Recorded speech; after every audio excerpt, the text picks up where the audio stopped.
yeah. How are you doing on this special day? Keeping your motivate in a special way.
were gone forth out of the land of Mizraim.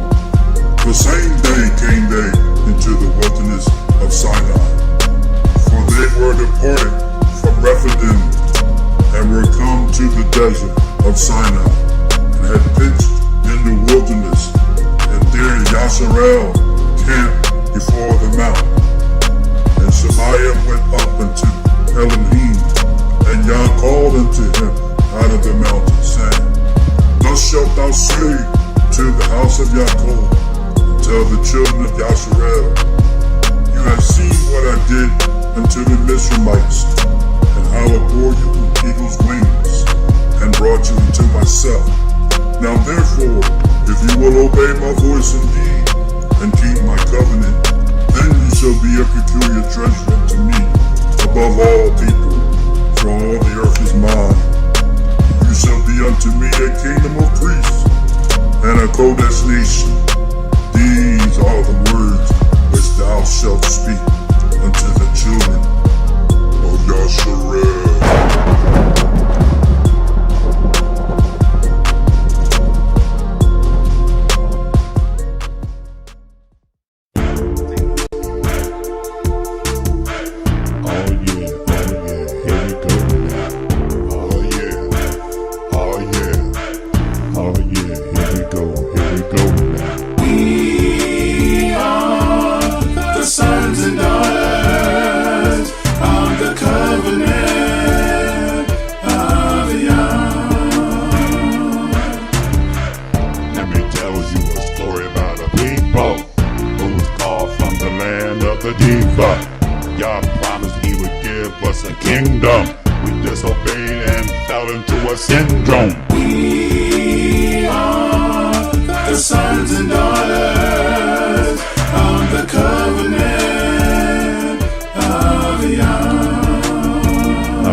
When we return, he will give us liberty.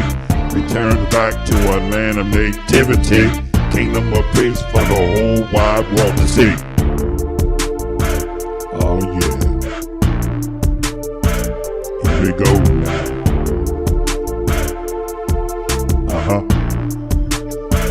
Here we go now.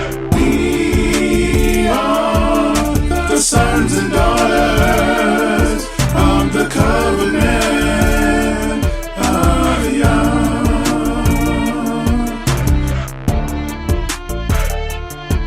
Yeah. Yeah. Yeah. Oh yeah. We are the sons and daughters of the covenant of Yah. We will reign for 1,000 years with him. Kings and priests having God's law with him. We will pay for the trials and tribulations. That's when the world will pay us our full reparations.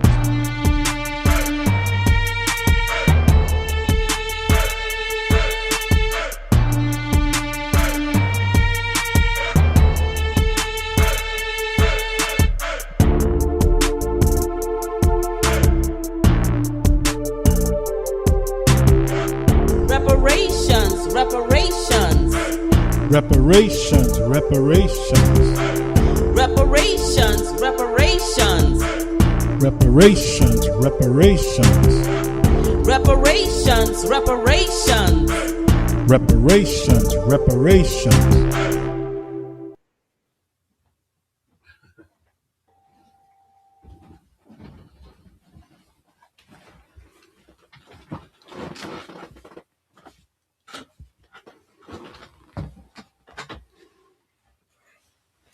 Let's see. All right. Where's my cell phone? Oh, let's see.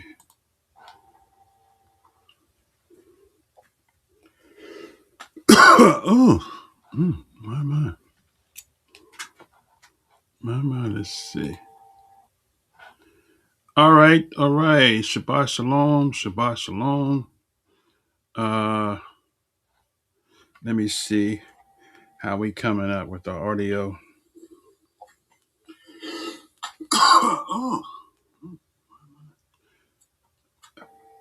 Okay, sounds like it's good. It feels good. Sounds good. Okay, prayerfully. You all had a good week. This is the closeout. Technically, let me fix my top here. This is the closeout, technically, of Black History Month. We're going to actually continue because, man, we're going to walk through J.A. Rogers' book.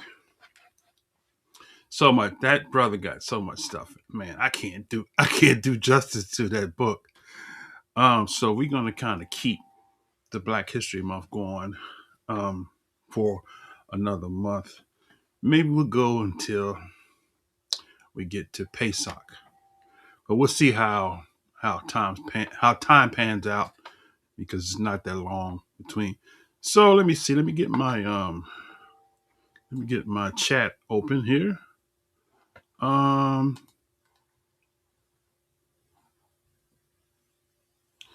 Okay. My brother Lamar says, Yah's grace and mercy spreads among us. Be even stronger in his grace. Hold on to your faith, brother.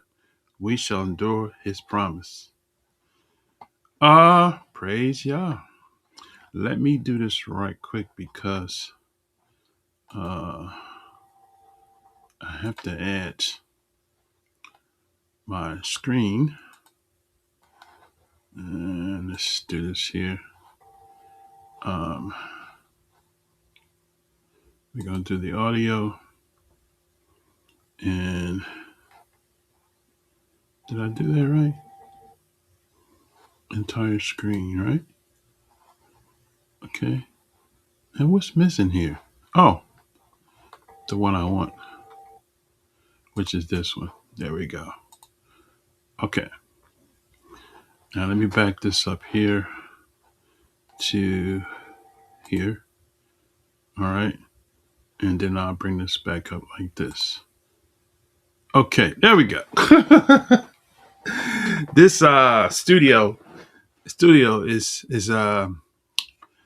more than an ocean. So we switched over to the studio version so that we can have people come in and if they want to, especially even during the lesson. If anybody wants to come in while I'm sharing something and want to add some light to something, feel free to do that. That's why we came on to this platform. So with that said, let's see. The brother Dollars says Shabbat Shalom, family. Shabbat Shalom, back. Finally made the theme music. I finally made the theme music.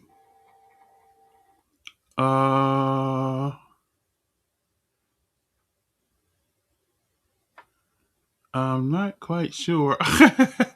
You kind of lost me with that one there.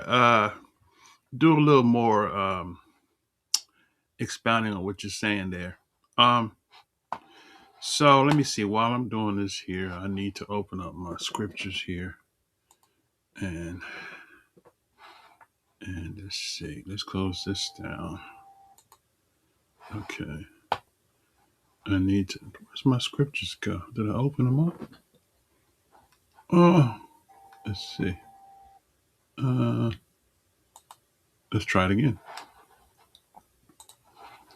Somewhere along the line, I went wrong.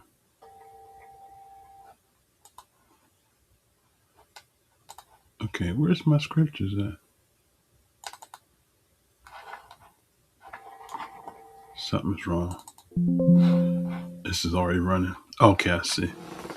I restarted my system. That's what it is. It's kind of taking me through a little change here. Okay. I want to bring this over here. And I'll open up my notes here. Okay. And this is right here. Okay. Very good. Got that there. Now, what else do I need? My scriptures. And let's just throw this over here. on this side here. I got 3 screens I'm working with. So I got to make sure my screens are where they need to be. Okay. And then I want to open up my.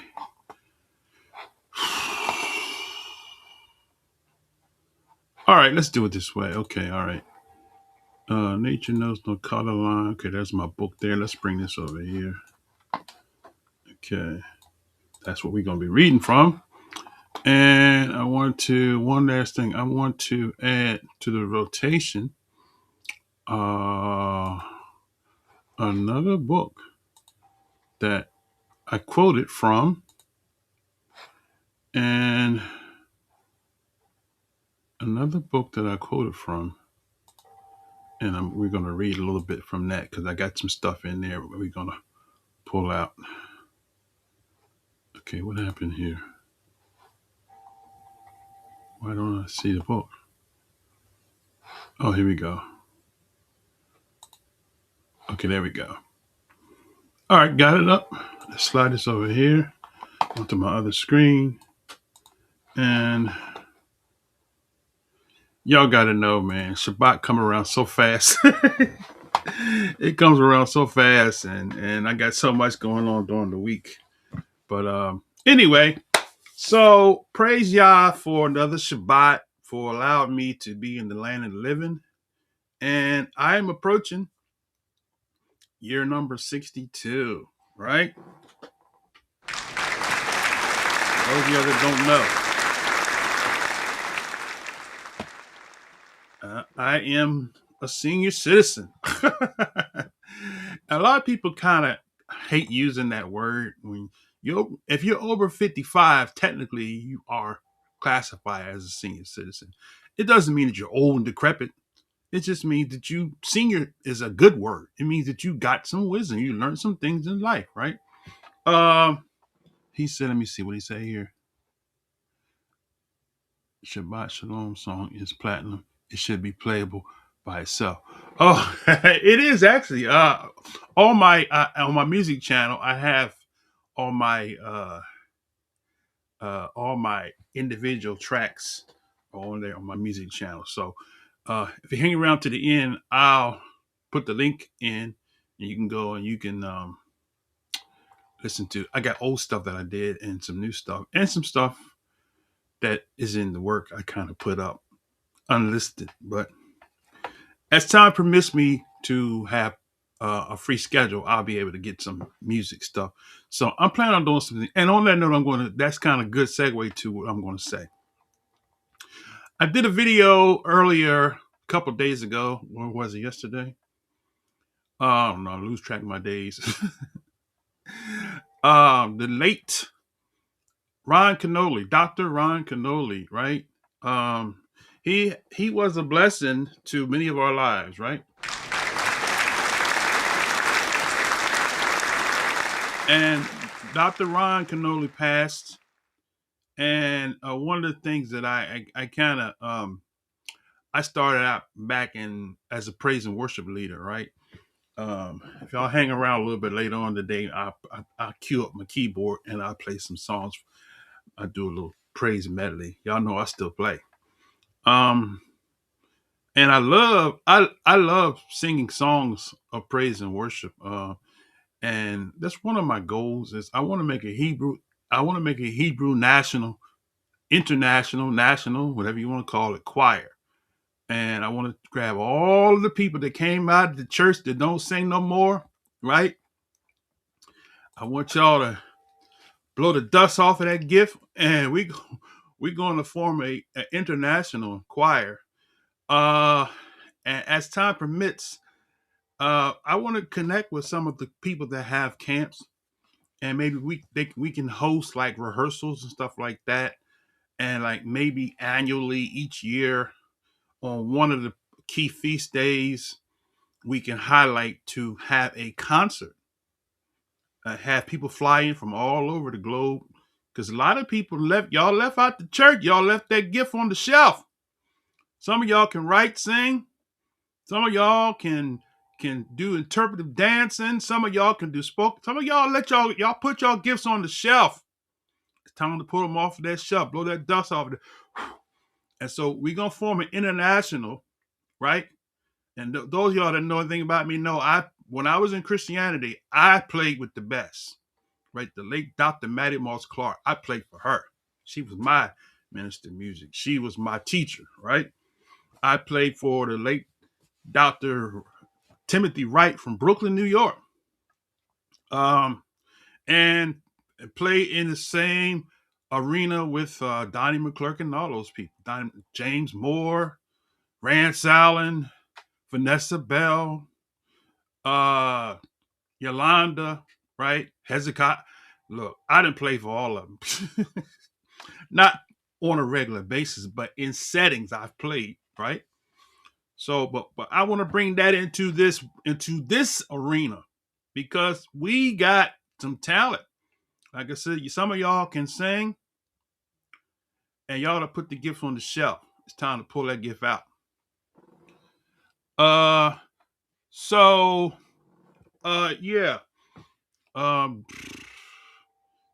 That's true. Jesse Jackson, are they either had or having now his memorial service, but and he was I'll talk about that a little later, but I want to get back to Ron Canoli. Praise the Most High for you, my brother Lamar. Good to see you, and praise the Most High for you sharing it. But back to Ron Canoli. So Ron Canoli was a prolific praise and worship leader, started and got big. He took the Hosanna integrity, real subdued integrity, praise and worship sound to a whole nother level, right? I mean, he came in with the fanfare, all of that. He brought that urban sound into the praise and worship. And it was through him. I'm going to do a tribute to him, if y'all permits later. He was inspirational to a lot of black artists like Israel Houghton, right? Israel New Breed. He was inspirational to most of your gospel artists that turn over into singing praise, like Keith Staton, who used to sing with Commission, Fred Hammond, as a result of Ron Canoli bringing that urban sound into praise and worship. Fred Hammond had a group called Radical, right? And so Ron Canoli was very instrumental, right, in that urban praise and worship sound. It was right around that time when I was tuned into Hosanna Integrity, Don Moen, and I kind of was attracted to the worship style singing. And I was saying, this is different than just singing about your troubles and, I've had some good days. That's the kind of music that we used to sing. But Don Moen started that, and then through Don Moen, I was introduced to Ron Canoli, right? And that's when everything took a turn.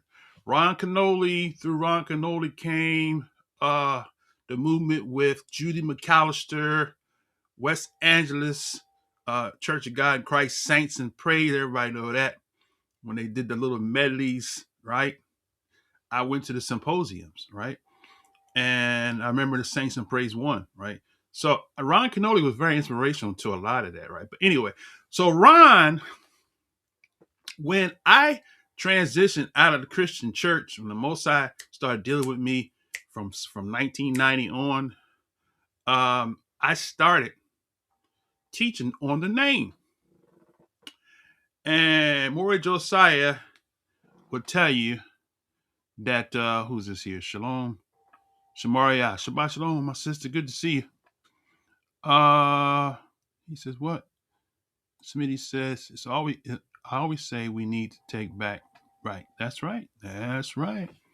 That's right, Smitty. For sure. But Maury Josiah would tell you. He said I was one of the leaders in the name, teaching the name online. That was one of my strongest points. Still is. I'm not pretty much liked because of my stance on not bowing to pagan substitutions, but that's another lesson. But anyway, so I believe that it was right around 2014 or 2013 when Ron got this revelation out. I believe, I can't prove, but I believe somewhere along the line, he probably seen my video that had over 1 million views on the name. And one day he came on YouTube and he was traveling, and I'll leave a link to the video where he was teaching about the name. I was like, wait a minute, not right. He's a praise and worship leader of Christianity telling them that the Father has a name and the Son has a name, is not Lord and God. I said, that's not going to go well with him. And so they had his memorial service. And do you know his family, all his friends, nobody, none of them mentioned that when they were sharing about his life. They went all back to his Christian integrity days of music. But Ron had 2 or 3 CDs where he did on the name. And some of you all know, if you go to the YouTube playlist and type in "Set Apart Is Your Name," I would play it, but just go to YouTube and type in "Set Apart Is Your Name," Ron Canoli, and you'll see the CD there. I think it's 2 or 3 of them. And so I've only been listening to Hebrew Israelite music for over 17 years.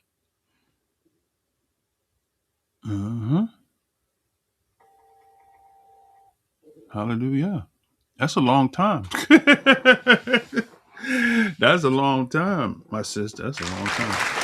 So, but anyway, as we get ready to go into the lesson, I was disappointed. I wasn't surprised, but I was disappointed that the most powerful revelation of his ministry was the name. And they didn't mention it not one time in that memorial service that I saw, unless there's another one somewhere.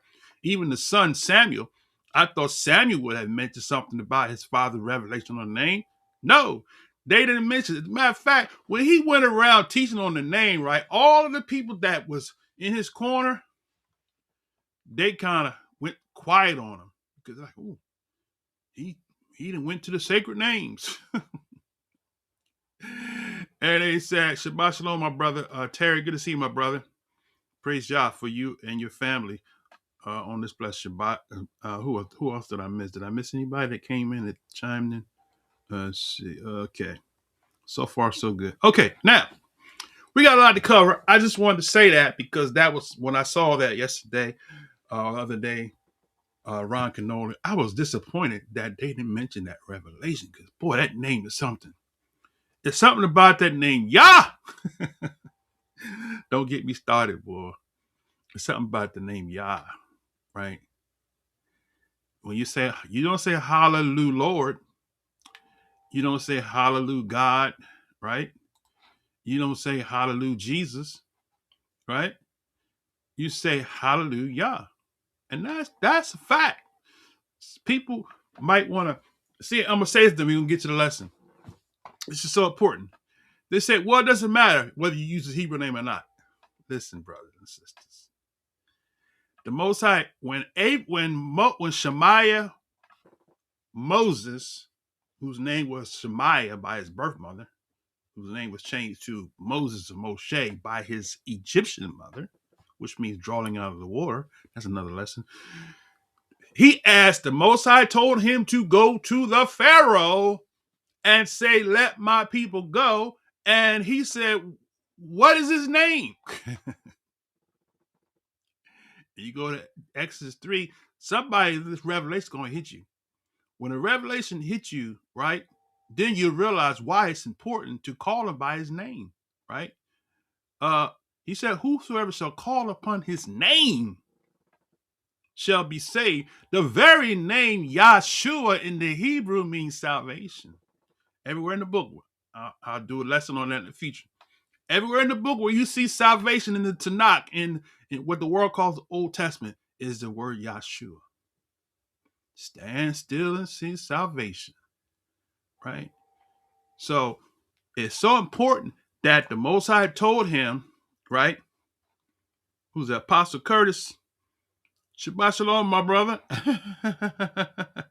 Shabbat Shalom. It's so important that the Most High told Shemaiah, he said, this is my name forever, right?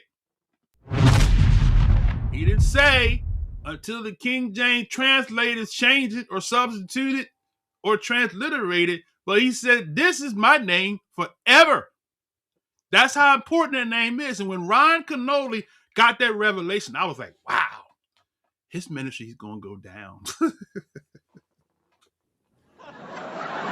You want to see the numbers go down on your channel? Start teaching on that name and watch what happens. Watch your followings drop, right? That's okay, because the last shall be first and the first shall be last, right? In the kingdom age, I believe those that embrace the Father's name, in spite of all the odds, are going to receive a special place in the kingdom. Can I get an amen? Amen. All right, enough said with that. All right, so J.A. Rogers, we left off last week talking about J.A. Rogers. Let me bring this over here so I can make sure everything is in one place at one time. Okay. So let's see. Hold on a second here. All right. So J.A. we left off last week. We kind of introduced you to the Greeks, right? And so the title of the lesson today is what? J.A. Rogers, Black Romans and Black Popes, right? Yes. Now, if you are of the mind that Esau is a so-called white man, you might not want to watch this lesson today, because this is going to just put all of that in the trash can, right? So if you are of the mind that Esau is the white man, and you got to prove it from your camp that you can listen to this lesson, stay in. Why? Because You're going to learn today. you're going to learn today.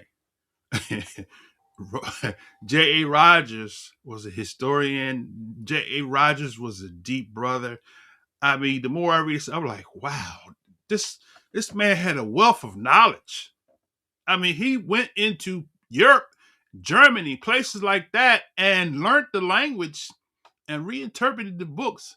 They didn't want to publish his book because this guy, this scholar, he went in places where, man, I wish I could go. He went in places where the average person can't go to get information. I said, man, I would have loved to have met. He died, I think, in 1966, 2 years after I was born. I would have loved to have met him. Man, this guy was he was a writing genius, man. Let me give him kudos.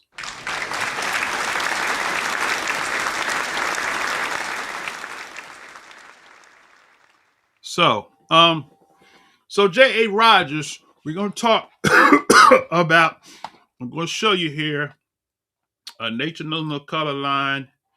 I'm going to show you the book. I'm going to show you the outline of the book. We're going to spend the whole month of this equinox, what the world calls March, going through this book, because I don't know why nobody ever really highlighted J.A. Rogers. But man, just to show you, look at my screen here, just to show you, let me blow this one up, this one here. I want y'all to see this here. This is Queen Charlotte, right? On the cover, right? Okay, so that's J.A. Rogers. We covered that in the previous lesson, right? Joel Augustus Rogers, right? Got the name of the prophet Joel. How about that? And then I wanted to show you is the outline of this book, right? So the book is entitled Nature Knows No Color Line.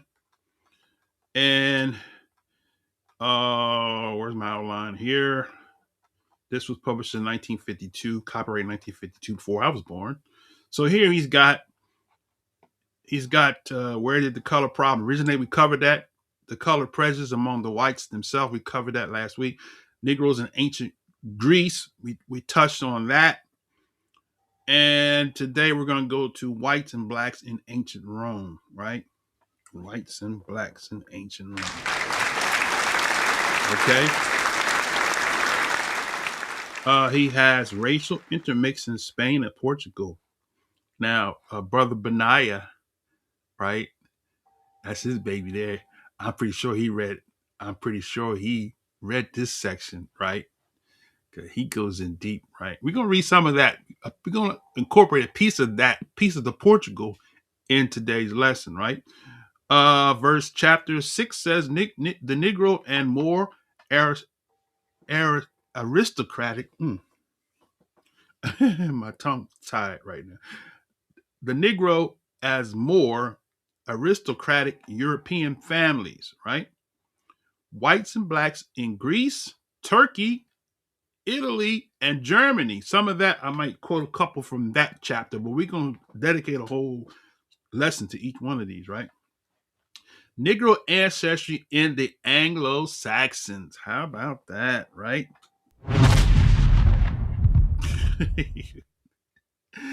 So he goes up into Germany on that one. He goes up into to Russia. And see, the thing of it is that, let me come on the screen because I want to make somebody mad. The thing of it is that white people think that they're pure white. Jay Rogers, he just blows that out the water. He blows that out the water. Don't you fool yourself, my day. Don't you fool yourself. You think you pure? You so-called Negroes that think y'all pure, you ain't pure either. We got a whole bunch of stuff in our DNA. So we need to stop the madness, right? I said that again. Where's my Martin? He says, stop the madness. I got the wrong one here. Okay, all right. So yeah, we have to stop the madness, brothers. It's just we all mixed with a whole lot of stuff. And this book kind of breaks it down, right?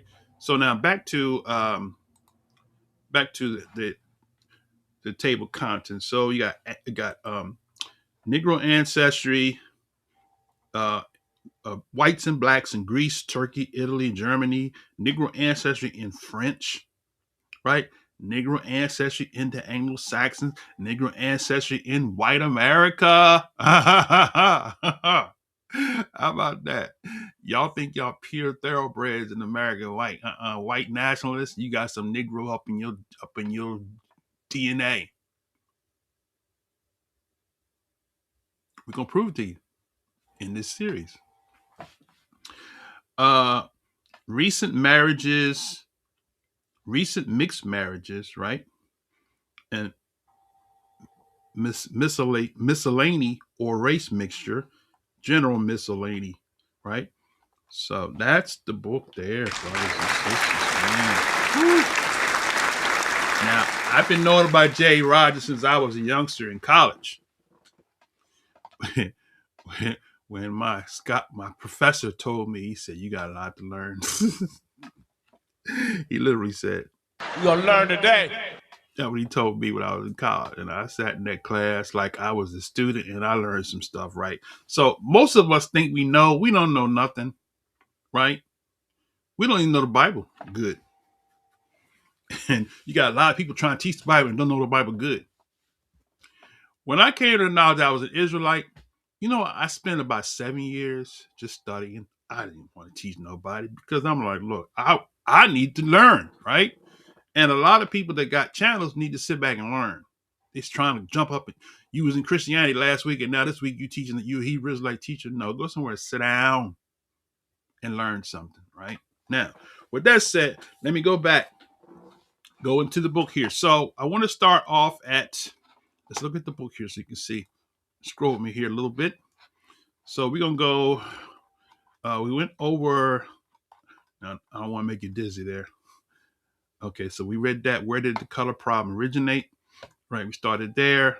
Now, going back to my table of contents, okay, it tells me where I need to be, so I don't have to scroll through there. So we did chapter 3, which is page 27, right? So let's go back to 27 real quick, and let's see if I can do this here. I think I need to go to 37 on the PDF. Okay, yeah, we're close. All right. So this is where we left off at Negroes in ancient Greece and Europe. Now, what I want to do is I want to kind of fast track, right? I want to kind of fast track what we did last week, and then we're gonna go branch into Rome, right? Okay, so in our fast track, I want to let me go down to my notes here where I'm at. Let's see where I'm at. Let me see. Just bear with me a second here. Here we go. Fast track. Okay, here we go. Fast track. Now, so in the fast track on page 29, right, we're going to read this paragraph from page 29 to fast track what we did last week to bring those that didn't see the lesson last week up to speed. So let's go to page 29, right? I'll bring it back on the screen. And we're going to go to page 29. Okay, now, what I'm trying to pull is this. Negroes were first. Okay, so there we go. So he says, Negroes were first worshipped in Greece and Rome. White masses bowed down to black deities. The rites of Apollo were founded by Delphos, right? We're going to pull Delphos up a little later on, and his Negro mother, Melanus. And the worship of black Isis, right? And Horus was popular in Rome. Now, here's the thing that a lot of people don't get, right? When you see this picture that the Europeans have whitewash of Mary and Jesus, brothers and sisters, that's Isis and her son.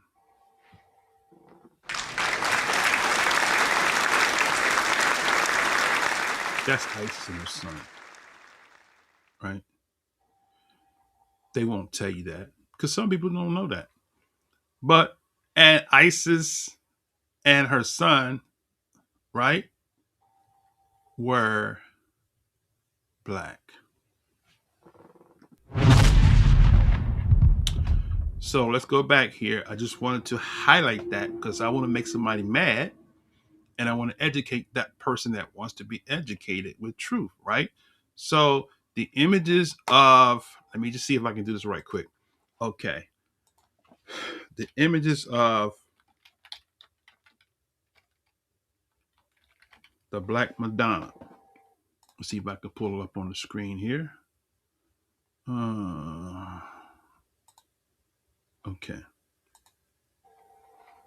Here we go. Check this out. So the images of the Black Madonna, right? There you go, right there. There it is, right? Now you can go back and here's another one, the Wikipedia. Go to Wikipedia. Look at that. The mother and son, right? Now, I don't want to make this a lesson about that, but I just wanted to highlight that because J.A. Rogers, he zoomed in on that and he brought it out that Isis, Delphos, the Greek Delphos, right, was black. Isis, because well, you gotta comprehend that the Greeks went into Egypt. All of their religion came as a result of what they saw in Egypt, in Kemet, or in Mizraim, right? They didn't make them look like Leonardo da Vinci's pictures. That came later on. But prior to that, even today in Moscow, you have a picture of the Black Messiah, right? And the mother and child, which is supposed to be Mary and Jesus, right? Okay, let's go back to the book. So he says that they were worshipped in Greece and Rome, right? The rites of Apollo were founded by Delphos, okay, and his Negro mother, Melanus. And the worship of Black Isis and Horus was popular in Rome and Roman colonies as far north as Britain. Did y'all hear that? Let me back that up. Somebody missed that. He says that Isis and Horus was popular in Rome and the Roman colonies as far north as Britain. Where's Britain at? Right? Wait a minute. So the white supremacists that want y'all to believe that white is superior forgot their history. What you bringing to the table, brother? They forgot their history. Their history started with the black deities. Now they want to make you think that white is superior.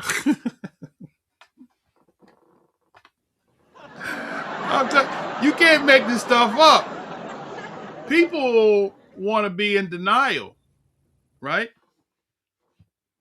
People want to be in denial about this thing, but that's the facts. That's the facts, right? That's the truth and the true straight way. That's the facts. That's the truth. All right, let me go back in. I know somebody got mad.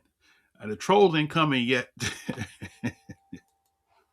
Okay, so he says he said was popular in Rome and Roman colonies, right? So now here's the thing, Roman colonies, right?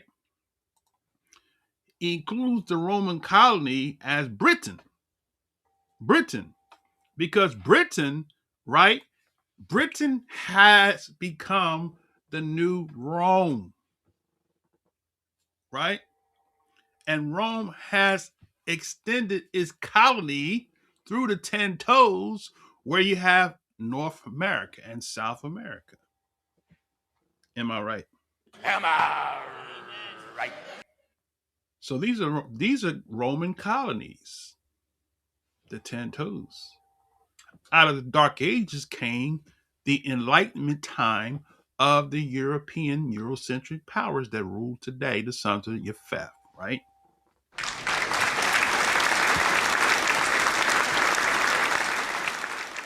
Y'all don't like me. Sometimes the truth hurts, but you got to tell it like a T.I.T.is, like Bernie Mac used to say, because some people don't want to know the truth because it's hurtful, painful. Like Jeremiah 16:19 project, the fathers have inherited lies. There's gonna be some people crying in that day. They're gonna be crying, man. They're gonna be they're gonna be they'll be ready to commit suicide when they find out that they was told all these lies, right? Okay, their forefathers knew, right? So he says what? So the Roman colonies went far north as Britain, and when this later evolved into worship of the Black Madonna, what? Wait a minute. They worship the Black Madonna and the Black Christ. Christian whites also bowed. Christian who? Wait a minute. Christian who? Wait a minute. Christian whites. Wait a minute. Wait a minute. Christian who? Christian whites. Wait a minute. Wait a minute. Christian blacks? No.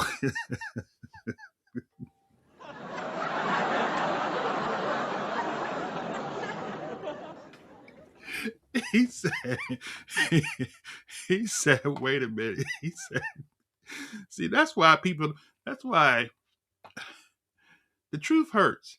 He said Christian whites. He didn't say Christian blacks. He said Christian whites. We're going to show you later on before the lesson's out. There was black popes. from Africa that gave the Catholic churches boost. Yeah. Oh yeah. They was the Catholic churches that gave the black African popes that gave the Catholic Church their boost. All right. Shabbat shalom. Elias Stone. Good to see my brother. You and the family. Greet the family for us. All right. So now, J. Rogers starts, he goes in deep. He said that the white Christians also bowed to them.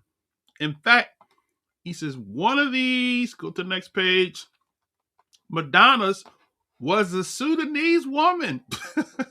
How about that? A Sudanese woman. Where does Sudanese come from? Africa, right? Of the 13th century AD. There were also Negro saints of the Catholic Church in Europe. Wait a minute, brother. What you talking about? Wait a minute. Negro saints in the Catholic Church? Do you know what a saint is?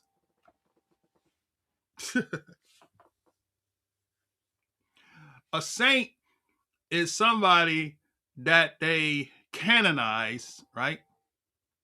After 100 years of their death.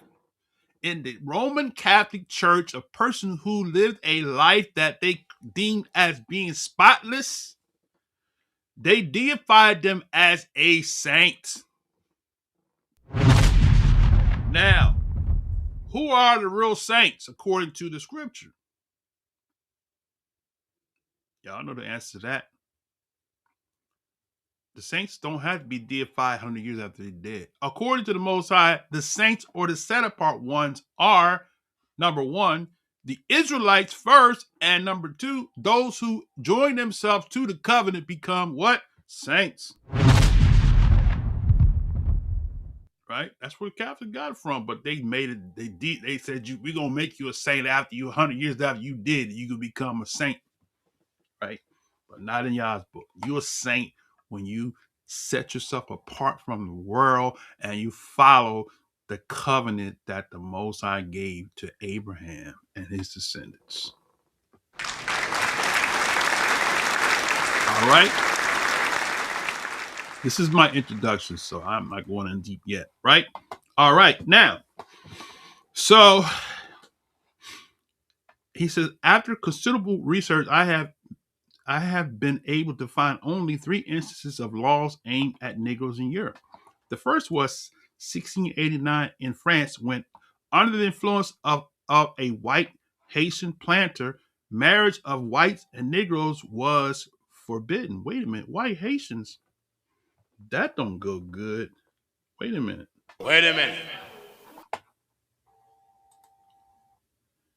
That don't go good with the 12 tribes chart, brother.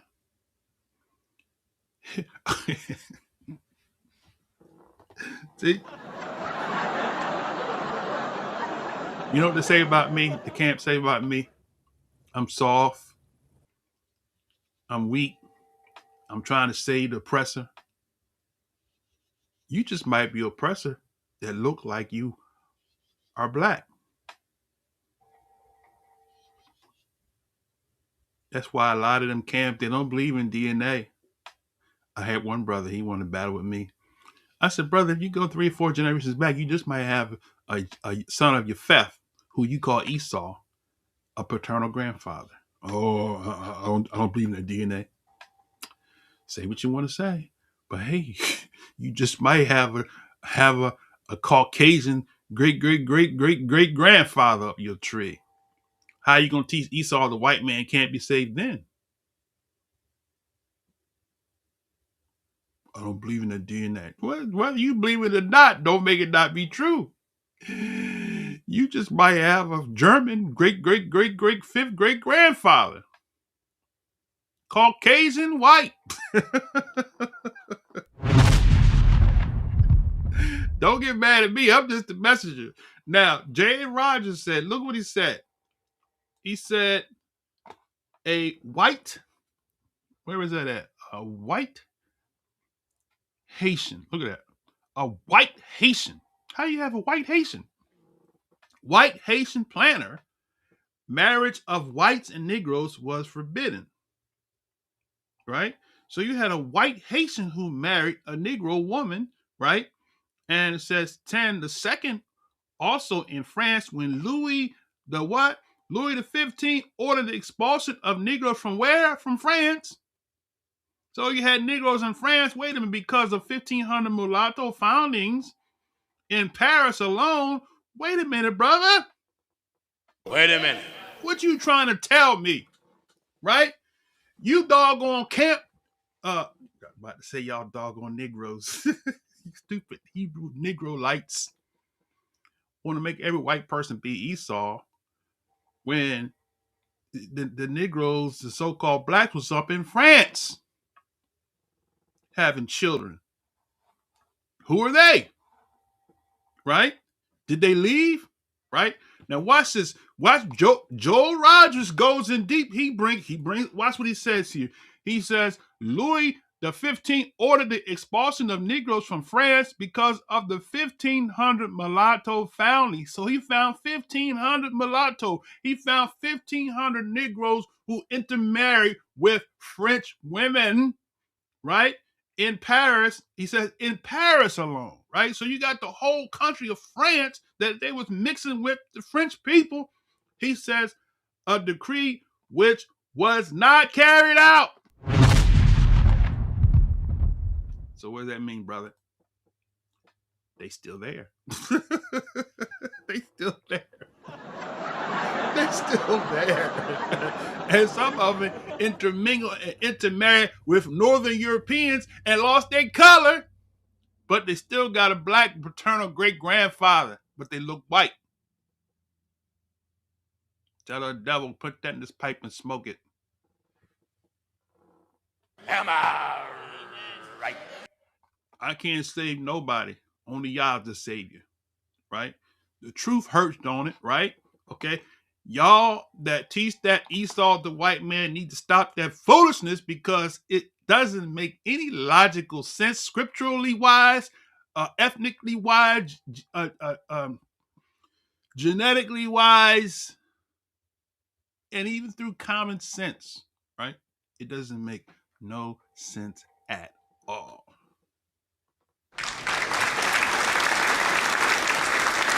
So they're still there. They're still there. Some of them looking white and they want to hide their history and will say, well, I'm pure. You ain't no pure French. That's why you like spicy food.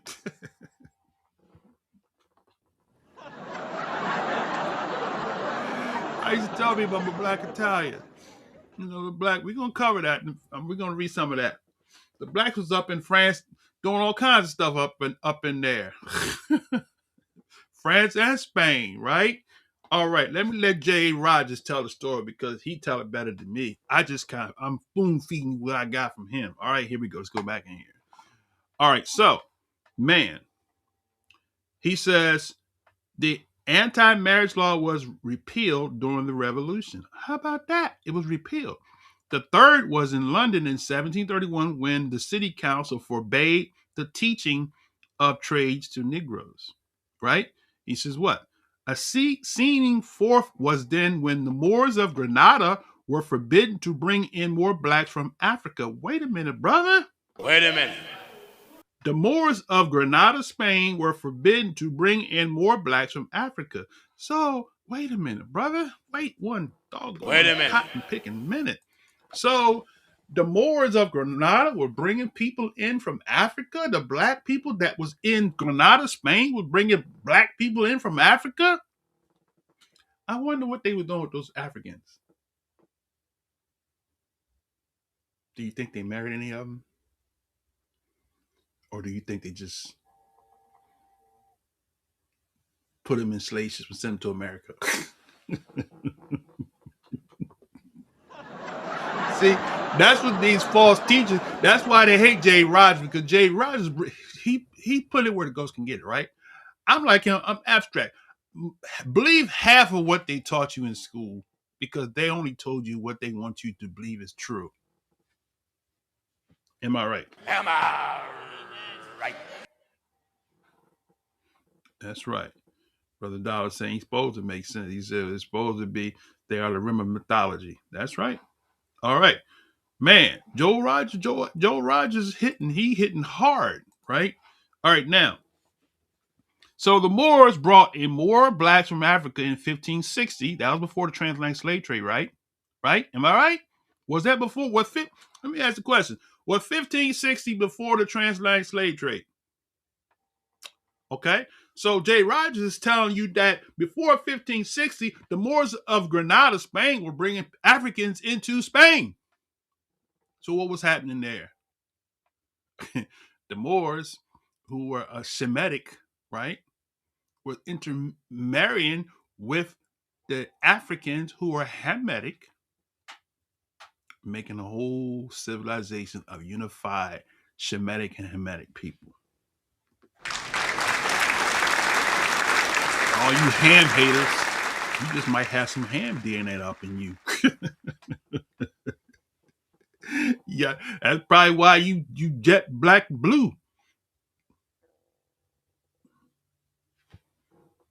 Hammer. I know you want to throw a rock at the screen, but let's go.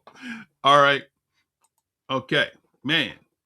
So he says that reason, however, was religious, not racial, as if the prohibition did not apply to Christians regardless of color. This lack of color prejudice existed even though the Negroes had been engaging in warfare with whites on European soil, perhaps even before Hannibal. In fact, there were even saying in Proverbs in favor of black people. The old English saying was, to see a black man the first thing on waking up in the morning is an omen of good luck. How about that? How about that, right? Now, I don't have time to read the whole book, but I highlighted the yellow. I wanted to cover that there, okay? Now, so we covered this part right here last week. This is page 31. He says, matter of fact, let me back up for a little bit. I see Shakespeare here. I want to deal with Shakespeare for a second. Okay, let me see. Shakespeare, how many of y'all heard of Shakespeare before? Shakespeare speaks of the sweet color of Ethiops, and in sonnet, right, 130 rapturously of a black skin and a wiry hair. Negroes became the favorites of royalty as far north as where? Russia. Oh, y'all remember Putin, right? Y'all remember Putin? Got trouble stirred up. He's like, I'm gonna tell the truth. I'm gonna tell it like a T.I. is. Y'all beating up on the black folks, and we owe everything to them. He knows history, right? Now, check it out. So he said what? He said that the Negroes became favorites of royalty as far north as Russia. Adopted by royalty, they were given royal surnames, married persons of rank, where at? In Russia, right? And in some cases became virtual rulers and ancestors of European royalty. Wait a minute, brother. Wait a minute.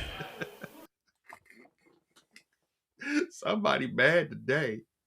Somebody's pissed off. You want to throw a rock at the screen, don't you? You want to blow up your 70-inch flat screen because this bald-headed, light-skinned Negro just told you that you got some black ancestry in Europe, a royal stock. Look,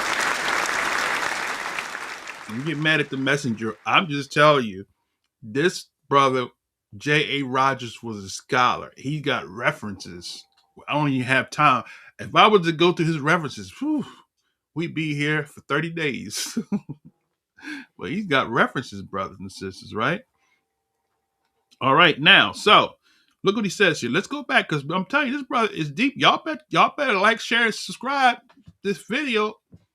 Tell people, come on, tell all your Black history students that studying Black history, tell them, come on in. They're going to learn today from J. Rogers, right? You're going to learn today.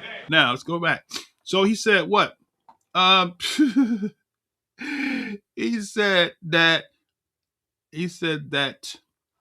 adopted by royalty, they were given royal surnames, married persons of rank, and in some cases became virtual rulers and ancestors of European royalty.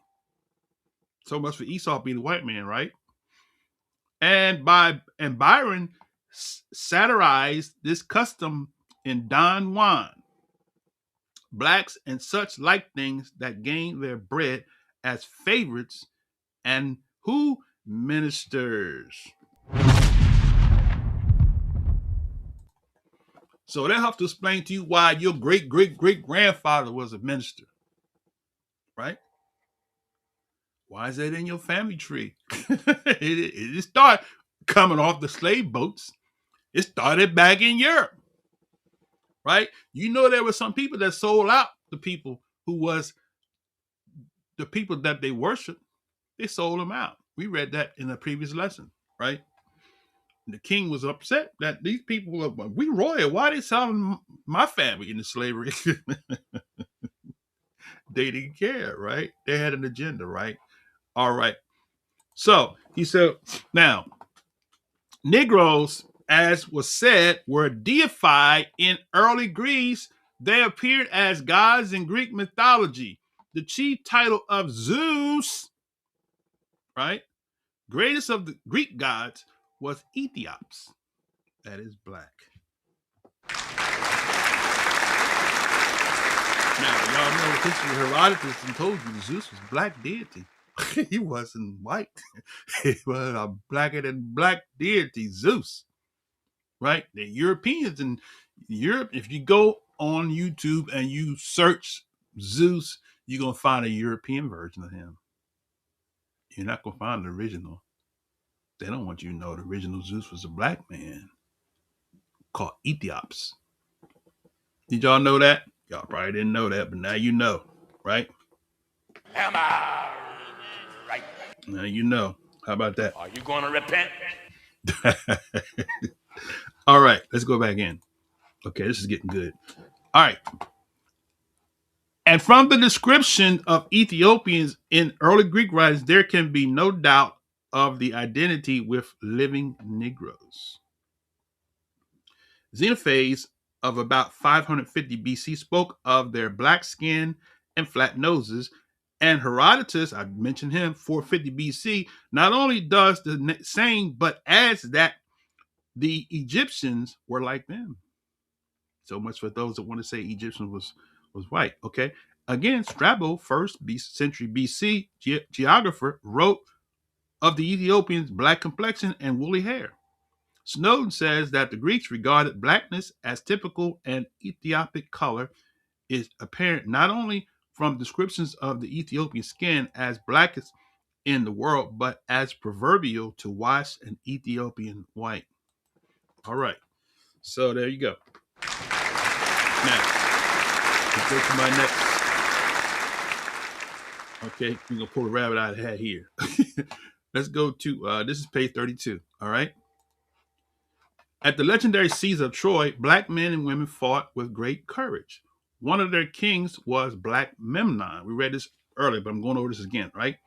Of Ethiopia. So you had the king called Black Memnon. Black Memnon. I learned about Memnon when I was in college, right? Memnon of Ethiopia, the hero and companion of Ulysses, hero of Troy. Did y'all hear that? Wait a minute, brother. Wait a minute. You going too fast, brother. Can you slow it down a little bit? Because you give me a lot of information, brother. I didn't get this in university. Yeah, you might want to go back. This lesson, you might want to go back and play it over. Go back, right? And get the book, right? Now, so look what he says here. He says, the king was Black Memnon, who was what? The companion of Ulysses, hero of Troy. He was a black, woolly-haired Eurybitus.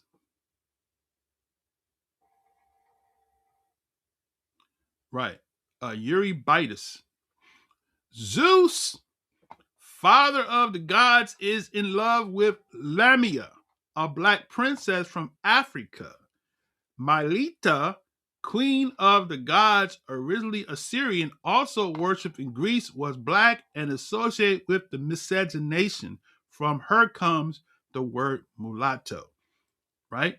Other black Venus were Melanus, from which is derived melanin, or the pigment in the Negro skin, scata or scatia.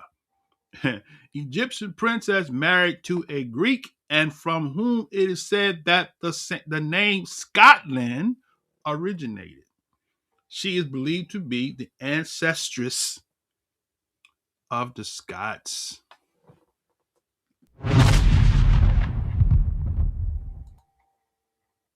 So much for your pure white skin.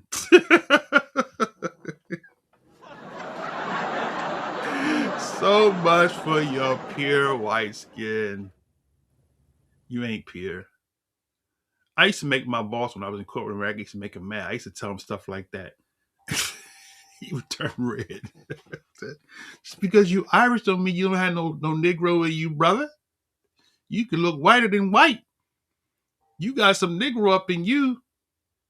I asked myself, you like spicy food? Yeah, I said, you got some Negro in you, brother. You like spicy food, you like soul food, you like fried chicken, right? Why y'all going in the hood to go in Chicago? They used to go to Harold Chicken, get some Harold Chicken, right? Down on 75th, they would go down to Soul Veg. You see white people packing that restaurant at the Soul Veg, right? Soul food, vegetarian foods. How about that, right? Soul food, vegetarian food. They be in there packing that place out. You got some black in you. Don't fool yourself. Don't look in the mirror and deceive yourself. All right, let me go back in. Okay. All right, Lion Pride said they're going to hide the Russian icons, right? Yeah, the Russian icons that put display is making the world nervous. That's right. That's right. That's right. That's right. Amen. Amen. All right. Now, later when the Greek knowledge of Africa passed from mythological to geographical, watch this now, and Negroes arrived in numbers, they were no longer deified, but were still well thought of. Herodotus said the Ethiopians, right, are the tallest and handsomest men in the world. Right? How about that, right? Tallest. That's something right there. Look, okay. And the kings were chosen for their height and strength.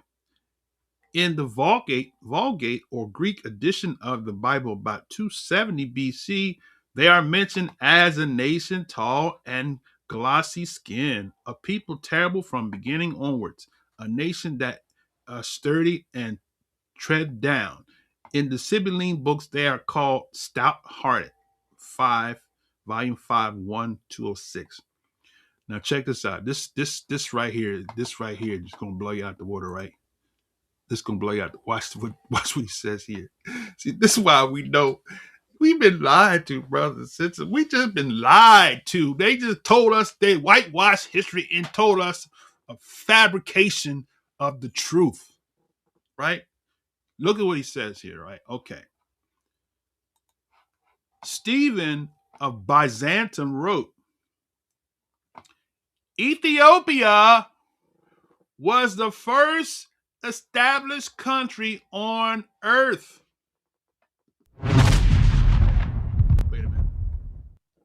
Wait a minute. Somebody said, wait a minute, brother. I thought it was Babylon. One and the same, brother.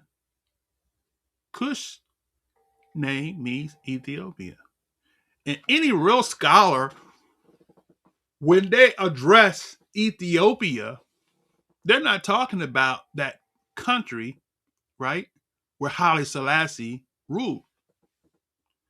when they say Ethiopia, right, they're talking about everything from the river of Egypt all the way over to the river Euphrates.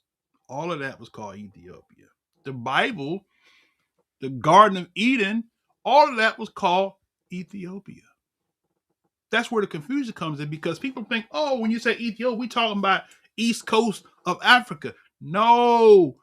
From the scholars, Ethiopia is all the land from the river of Egypt to the river of Euphrates. Think about it now. When the Most High gave Abraham a promise of land, what did he tell him? Look, from the land, from the river of Egypt to the river Euphrates, all this land I give unto you. The land where the Canaanites, Hittites, Perizzites, Hivites, Jebusites, Amorites, where they are, that's your land, right? That I promise, right? Part of that land belonged to specific descendants of Shem, right?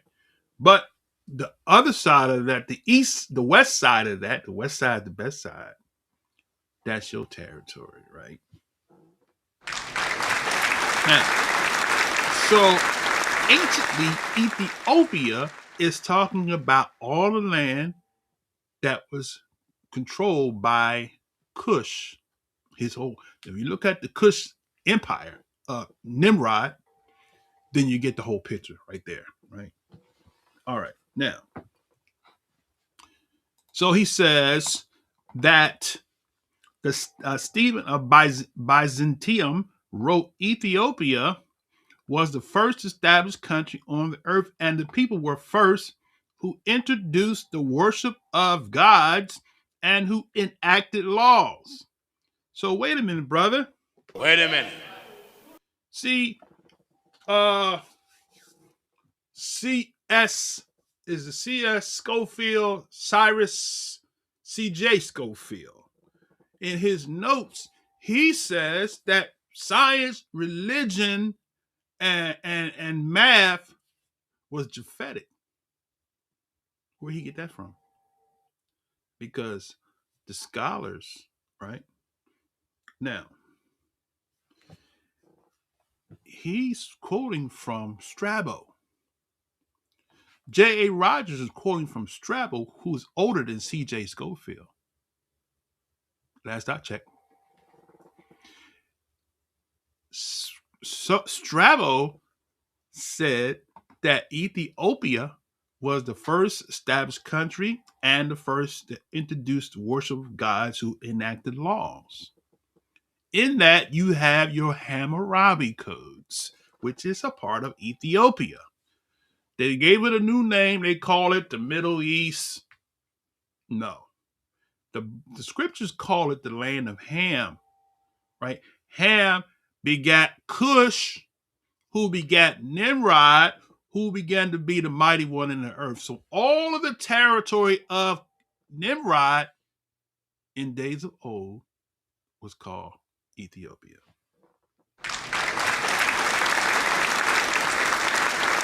Not the Middle East. Not even in Mesopotamia.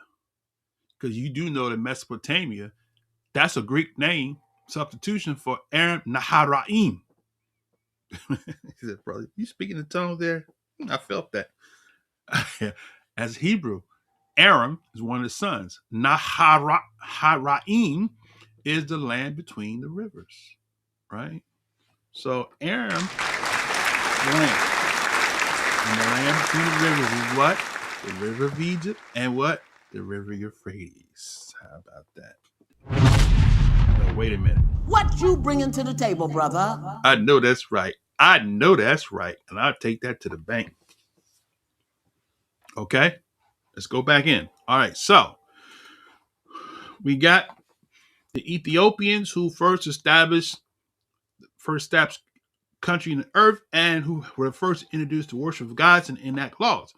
Lucian says that the first astronomers were Ethiopians, right? Because remember, when in the days when they came to the Messiah, when the Messiah was born in Bethlehem, Yahudia, right? It said the men came from the east. Who were these men? They said the magicians, wise men. When you look at the Hebrew word for wise men, the Hebrew for wise men is an astrologer, right? So does Jay Roger know he's talking about absolutely, right? He knows because he knows history. He has gone into Europe to study the history that they refuse to tell you. He put it in a book in a city near you. All right. So he says that it was the Ethiopians, he says, that first delivered the doctrine of astrology to men. Strabo says that geometry came to the Greeks from the Ethiopians. How about that? Geometry. So will somebody please wake up CJ Schofield and the family, the Schofield family, and tell them they need to reprint that Schofield reference Bible and take that out and put this in?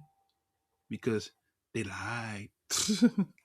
I would show it to you on the screen, Schofield notes, but I don't want to go there. I could pull it up, but let's go back into Jay Rogers because he's going in with some major revelation here, right? So here's Rawlinson. He references Rawlinson's version of Herodotus, Volume 2, right? So that's where you get that. He says, Wiener L. says there can be little doubt that the name mulatto was derived by the Portuguese and Spaniards from the Berber Mulati, Negress of the superior class, that is mulatto, Mayan and Mexican origins, right? That's the reference to the book he gave, right? All right. So the vocab alone, Shabbat Shalom vocab alone, that brother, he gonna come in the truth one of these days. He gonna watch the right channel and he gonna get converted. So the thing of it is that vocab, you might have some Negro in you, brother. You look kind of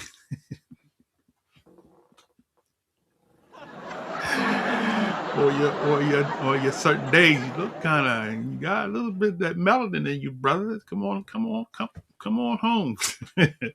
All right, let's see now. Let's go further here. Oh, look, now I showed y'all these pictures here, right? Check out these. This is on page 33. So here we showed you this, and then we're gonna branch into the Romans, right? Okay, so here we have these relics of Black Greeks, right? So coins with the Negro head, that's one. That's this one here, right? These were in Greece now, mind you. These were in Greece, right? Okay. 2 says Melanus, the mother of Delphos, founder of the rites of Apollo. That's 2. So she's Apollo's mother. Okay. And that's 2. Look at her. Then you got 3. Circe, the sources of Homer's Odyssey. Look at Circe. Maybe that's where they get the image of Aunt Jemima from, right? And then you got others represented various subjects, right? So these over here, right? How about that, right? So let's give Jay Rogers his props because Jay Rogers, that brother did his homework. He did his homework, brothers and sisters.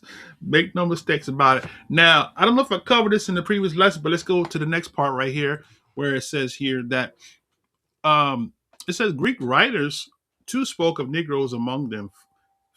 Philostrates wrote, charming Ethiopians with their strange color, right? Now, skip down this part where it's highlighted here. It says, Alexander the Greek, I don't call him the Great, Alexander the Greek foremost general was a Negro. Clydius Mellus, that is Clydius the Black, in Latin, Clydius Niger or Nigger. Greek legends tell of Negroes at the siege of Troy. They also appear in monuments, especially in Crete. There were Negro Amazons or female warriors too. Artemis, their goddess of chastity, who was identified with Diana of Ephesians, is sometimes shown with Negroid features. So I showed you this one here last week. So look at the it says here number one, Artemis, the goddess of chastity. It's number one. That's Artemis, right? See that? You might want to take a screenshot of this. Might want to pause the video. If those of you that want some relics, if you're too cheap to get the book, no, I'm just messing with you. Number two is Negro Amazon. That's two. That's this one here, right? And then number three is where's three? There is no three. Okay, so it says a Negro Amazon left center vase with Negro and white woman lower. Okay, so Negro and white woman lower, right here. There we go. Okay. Matter of fact, this right here was on Basil Davidson. Have y'all ever heard of Basil Davidson? He has a book and he made a documentary out of it, right? What was Basil Davidson's book called? His documentary called. It'll come back to me. But anyway. Okay. So let's go a little further here. Let's see. So let's read this part right here. It says here, Circe, right? Circe, famed for her magical powers, is represented as a Negro woman. Some writers think the drawing grotesque because its features aren't Greek, but is racially correct. Circe, according to the legends, was the daughter of Edos, the king of the Cochise. How about that? The king of the Cochise. Who are the Cochise? And Herodotus says that Colchians were Negroes. We read that in a previous Black History series we did, where we read from the book Herodotus. He did say they were Negroes. They had woolly, had big lips and, and woolly hair. I mean, not big lip, big nose. Was it big nose? Big nose, big lips, and woolly hair, I think it was. Anyway, okay. Negro. Circe's sister was Medea, famous. So Medea, that's where the name the Medes come from. Medea, right? Famous sorceress associated with Jason and the Golden Fleece. She was honored as the goddess at Corinth and figures much in the writings of Pindar, Euripides, and others. Greeks, watch this now. This is the part that they want to hide. So all of my white supremacist European scholars who want to make white be right and everything else damn near light. I'm trying to tell you. The 1619, I'm trying to tell y'all. All right. So he says the Greeks and Ethiopians made it without prejudice. Let me read that again, right? Greeks and Ethiopians made it without prejudice. One more time. Greeks and black Negroes, that's what he's trying to say, made it without prejudice. He said, Lord Krumer, in his effort to learn the real attitude of the Greeks towards this, consulted 4 leading classical scholars, Ramses, Haverfield, Bury, and Evans. Cromer, a scholar himself, said, I cannot find anywhere any distinct indication that color and antipathy considered by itself form a bar or to social intercourse and therefore to intermarriage. That color antipathy existed to any marked extent in the ancient world. Boom. So, to the so-called supremacists that want y'all to believe that blacks are always slaves, they lying. They lying. They're liars. You know the Bible says about a liar. All liars shall have their part in the lake of fire. That's another lesson. All right. Okay, so he adds that neither the dominant Romans nor the intellectual Greeks seem to have taken much account of whether the skins of the subject or less intellectually advanced races were white, black, or brown. How about that? So we're going to cover, as we go further in this black history, the Hamitic myth and the white man's curse, white man's burden. All right. So that's what he's trying to point out. Because during his day, he was confronted with that too. Okay. That's why he didn't want to publish his book. This black man gonna tell us the truth about us. Right. He gonna tell us that we got Negro ancestry doggone straight. That's why they didn't want to publish his book. He telling too much truth in his book. Boom. All right. Let's see what else I want to cover here. Let's see. Let's go to. Okay, we covered this. I think we covered this. Let's see. I don't know. I don't want to do that. Let me see. We're talking about. Okay, let's read this part right here. Okay, all right. This is this page 37. It says the three cases of miscegenation so far found in non-mythological literature of Greece involve only adultery. Before I mention them, however, it might be well to call attention to the fact that I am sure will throw clear light on the subject of mating of whites and blacks in Europe and the world over. It is this. It is the foreign or imported males, regardless of color, who coming into any land whatsoever as rulers, soldiers, sailors, merchants, colonizers, slaves, and throughout history, the pioneers in race mixture. Man, that's out there. All right. In the colonial expansion of Europe, it was the white man who went into Africa, India, Oceania, and the New World, and in absence of white women, mated with the dark-skinned women of those lands. They left the wives home, right? They had a family on the other side of the world. They had a family. I'm trying to tell y'all. That's why. Guess who's coming to dinner? You got a cousin. Because your papa went. If Papa was a Rolling Stone, right? He went up into some African land to find some gorgeous African women that he didn't enslave. Right? He might have paid for some. Right? If he could afford it. Had some children. Shh, don't tell nobody. Shh. 100 years later, 200 years later, you go to your ancestry DNA, you say, I got some Irish DNA. I got some Irish. Where did this Irish come from? Oh, I had a paternal great-grandfather that came up in Africa and saw my paternal fifth great-grandmother, and he decided that he wanted to go into her and give her seed, right? And therefore, 5 generations later, here I am.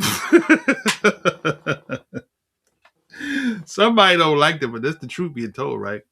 Now, so let's go back here. Okay. That was some good stuff there. So he said, before I mentioned that, however, okay, I am sure, okay, let me see. It is this. It is the foreign and imported males, regardless of color, who coming into the land whatsoever as rulers, soldiers, sailors, merchants, colonizers, slaves, or throughout history, pioneers of race mixture. In the colonial expansion of Europe, it was the white man who went to Africa. I read that. Okay.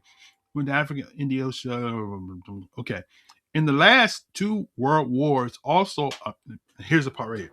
In the last 2 world wars, also America and other soldiers, white and Negro, mated with the women of France, Germany, Italy, Britain, North and West Africa, Egypt, Persia, India, Japan, China, Korea, and South Sea Islands, West Indies, and Latin America. Boom.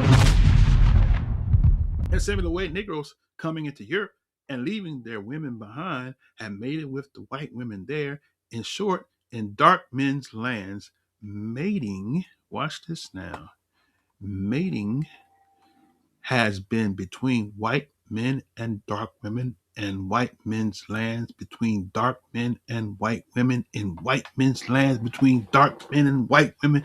Negroes have been coming into Europe for nearly 3,000 years. Not to mention their being there in prehistoric times, and we shall see them there too in considerable numbers, a fact that leading historians have either not thought or choose not to see. The cases from Greece involve adultery, as said, but the scientists of the time explained such births on atavism, that is a throwback that one of the parents had a Negro ancestor more or less distant. So, man, this is some stuff right here, brothers. This is juicy, right? Aristotle, BC 346 to 280, evidently favors this belief. Okay, now, so let's go. Let's see. I think I'm just about done with the Greek here. Let's see. Is there anything else I want to pull out here? Okay, we'll skip past that there. Okay, we'll skip past that. Did we cover the Black Madonna? Right. Okay. Now let's see. Okay.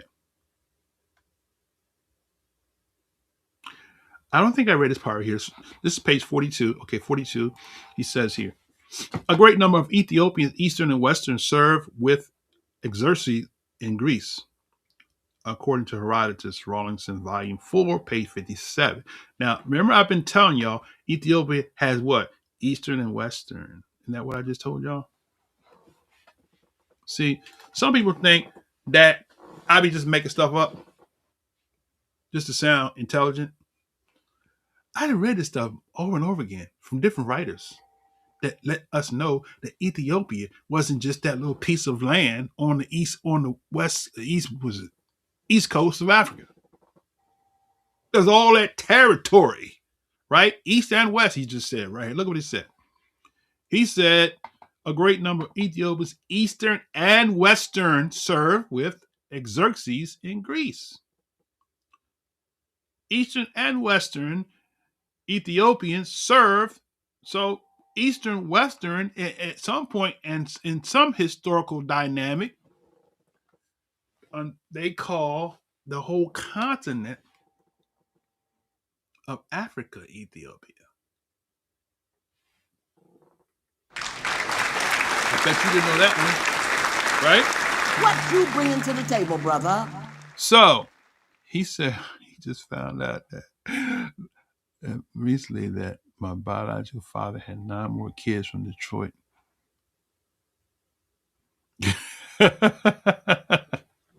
Hey, my brother, you ain't the only one. There's a whole lot of us gonna find out stuff like that.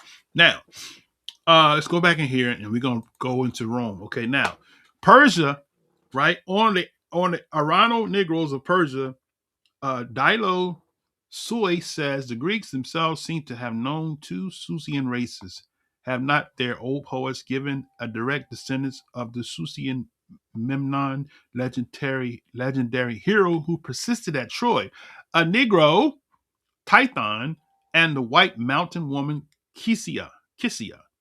Did they not make Memnon command black regiments and white regiments? How about that?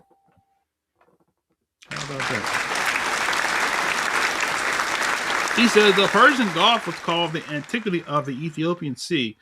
There the Cushites ruled over the whites and intermixed with them, and the great Eastern founder of the first empire, whom the dim Eastern and Persian legends call Zohak, was in all probability at the utmost a mulatto, semi-Ramite,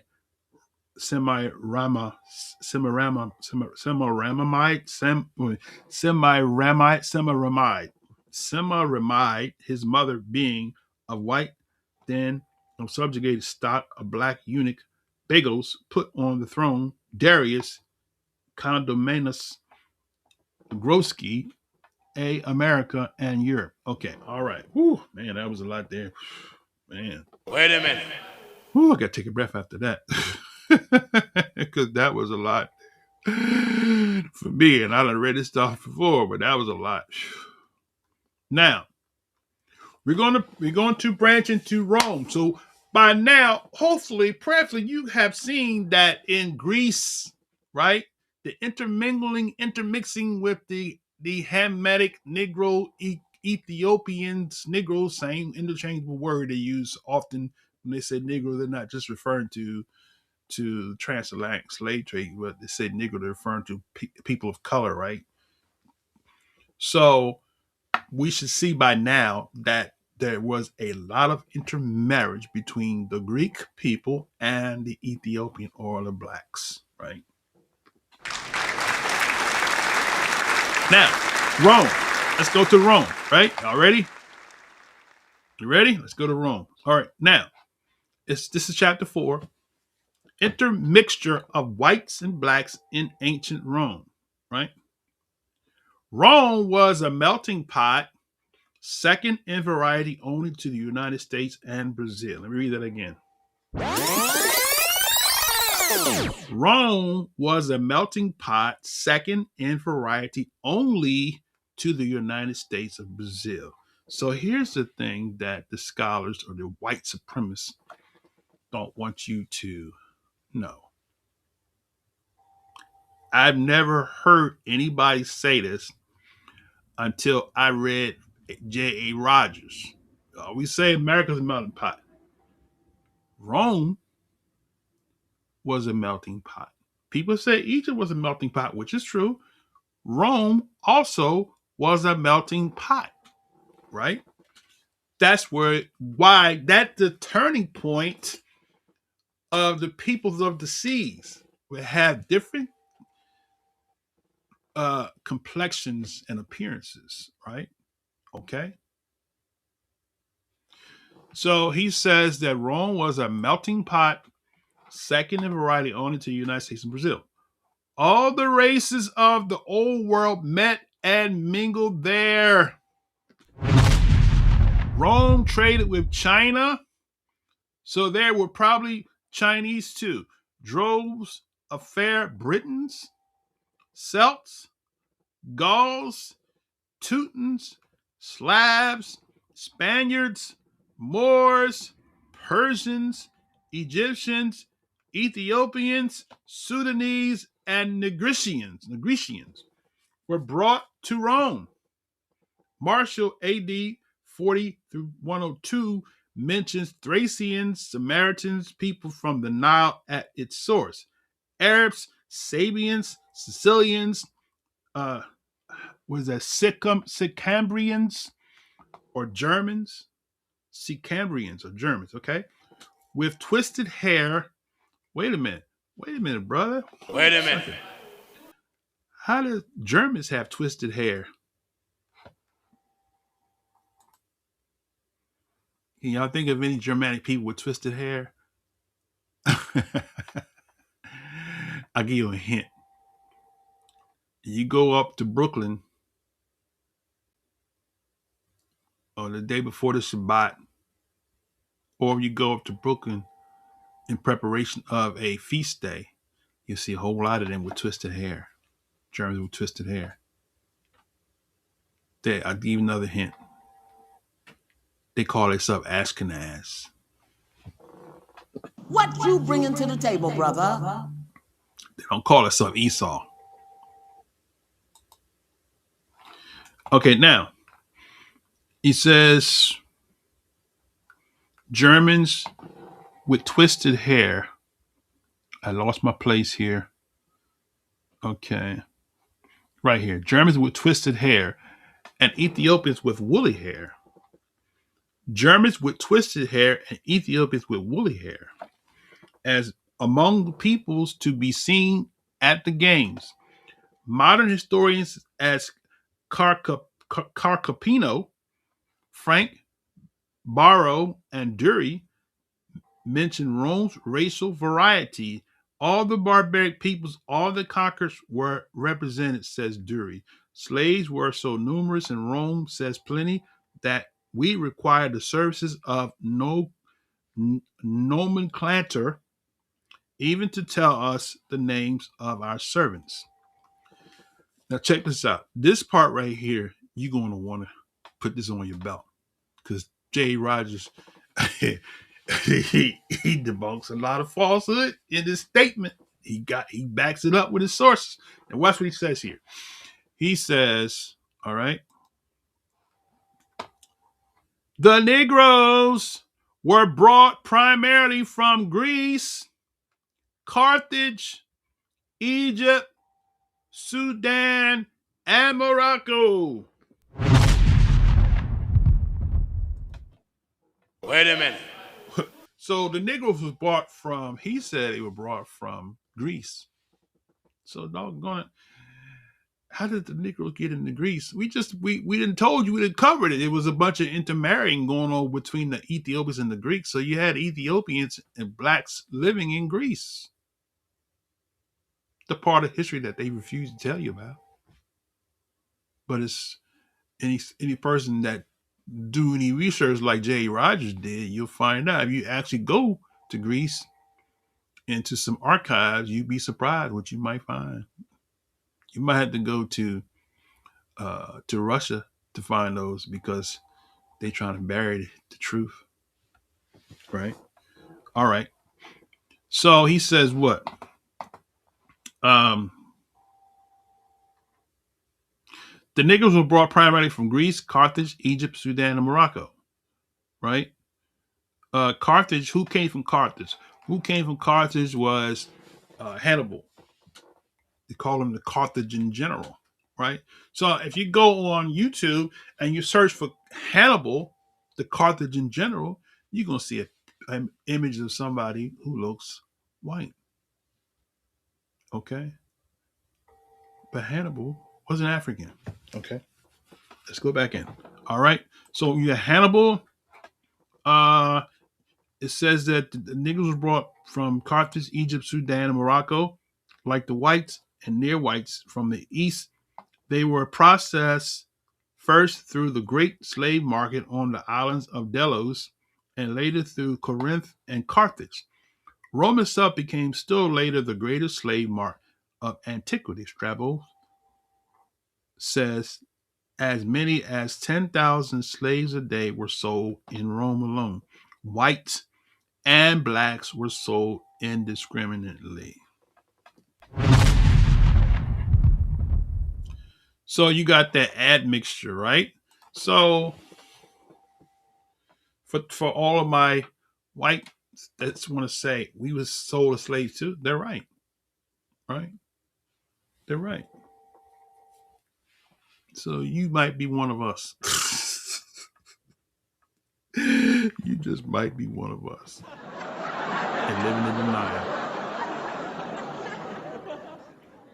Only y'all knows, right? Okay, let's go back in here. All right.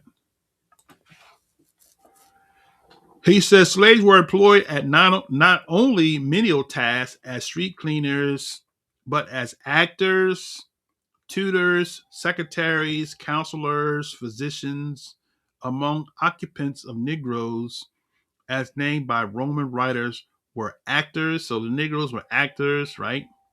Denzel Washington. Dancers. Michael Jackson. Dancer and singer. Acrobats, right? Soldiers, right? You got your black regime, gladiators, priest of Isis, outriders, litter bearers, charioteers, bath attendants, cooks, waiters, domestic divers, boot blacks, whatever that is, and the like. Others were conductors of elephants who sometimes were of high military rank. Some slaves rose to be rulers in all but name, such as Carcapono. Okay? So Carcapono, he was a ruler, were often gorged with wealth and honors as Narcissus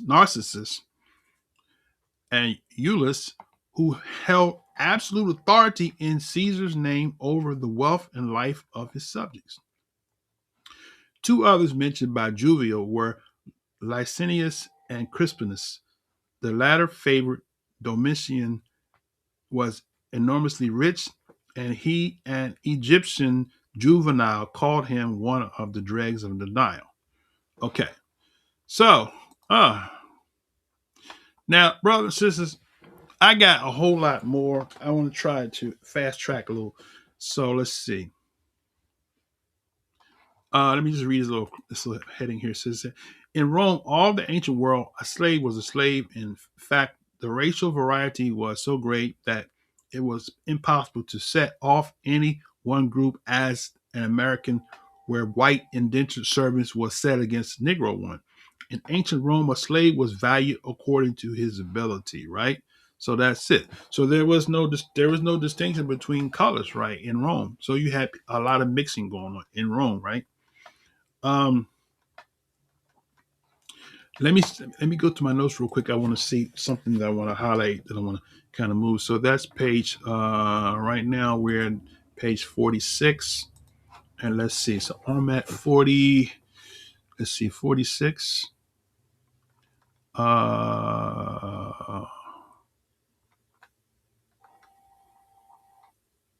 Okay.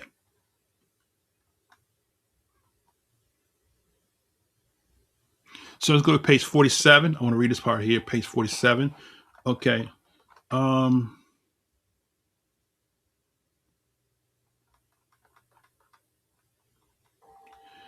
I don't know if I showed y'all this image here, but this is Negroes in Rome. You have it's an Ethiopian Jans Kali in the upper right, phallitic deity from Nydia, Germany. Look at that. Look at your German deity.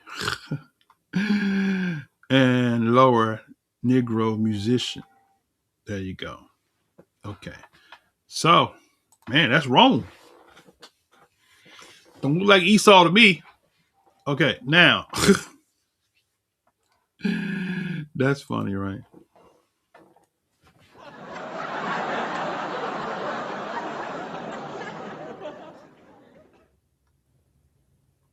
Okay, let's see. I want to read this part here. It says later in Greece. This I'm going to branch somewhere in a second from here. Let me see, where was that here? Give me a second here. Let me see.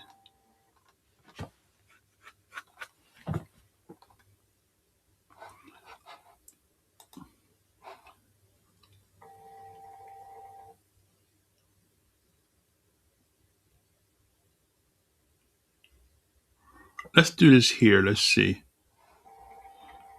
Let's do this here.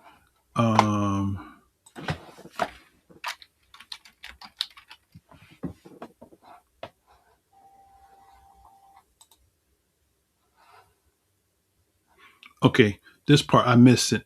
Okay, so this is what I want to read here, right? So let's go back to the book.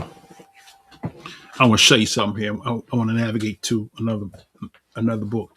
So here it says here that let's read this whole paragraph here. It says the color of these powerful ex-slaves was not given, but some were undoubtedly Negroes.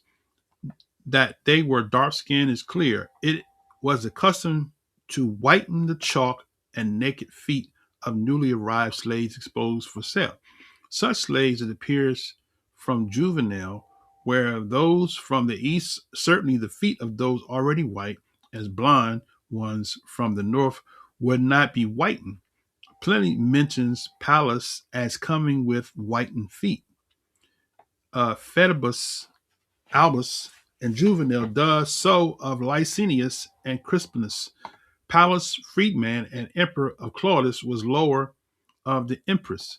Later in Greece and Turkey, this is the part I wanted. We shall see clear proof of unmixing Negroes, a long line of them holding power as great or greater than these Roman ex-slaves. So this part right here, what I want to do is I want to go to a different chapter. We're going to cover this in the future, but I wanted to pull this out. So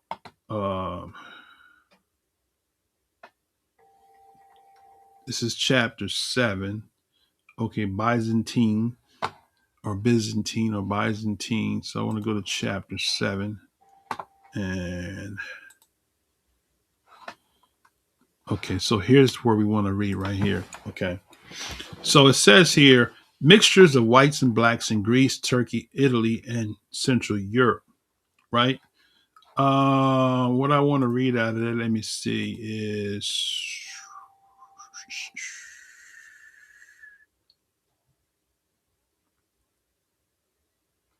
okay. Let me hold for a second. Let me see. It says that the Byzantine or Eastern Roman Empire, so we still dealing with Rome, right? Like the Western, was a great melting pot. Greeks, Armenians, Arabs, Jews, Negroes, Nordics met and mingled in disregard of race. So this is the uh, Eastern, right? So remember now, when we go to, I know this is a lot, so you're gonna have to watch this video again. But when you go to the image that Nebuchadnezzar saw, and you saw that the image had the left foot, the left leg and the right leg, right? That was the split, right, of the Greece and Roman Empire, right? Was split, east and west, right? He's talking about the eastern part. Now he's incorporating the intermarriage of all of the people, including the Negroes, in the eastern part of the Greek Empire, right? So let's go back and now we comprehend that. Let's go and let's amplify that. Okay, so when you say the Byzantine, talking about the Eastern Roman Empire, like the Western, was great melting pot. Greeks, Armenians, Arabs, Jews, Negroes, Nordics met and mingled in disregard of race. Byzantium was closely linked with Ethiopia. Let me say that again because somebody missed it. Byzantium was closely linked with Ethiopia. Byzantine rulers took their title Basileus from Ethiopia. Such prejudices as existed were trivial, national, and religious, principally the latter, after Christianity came to power. There was, says Spengler, not the slightest difficulty about the Irishman in Constantinople marrying a Negro woman, and both were Christians. Justinian, the two married his Negro cook of the noble Roman lady. Nicephorus, Phocas, greatest of the Byzantine rulers, was an Arab, and from the description given of him by Lupran, bishop of Cremona, who saw him a Negro, right?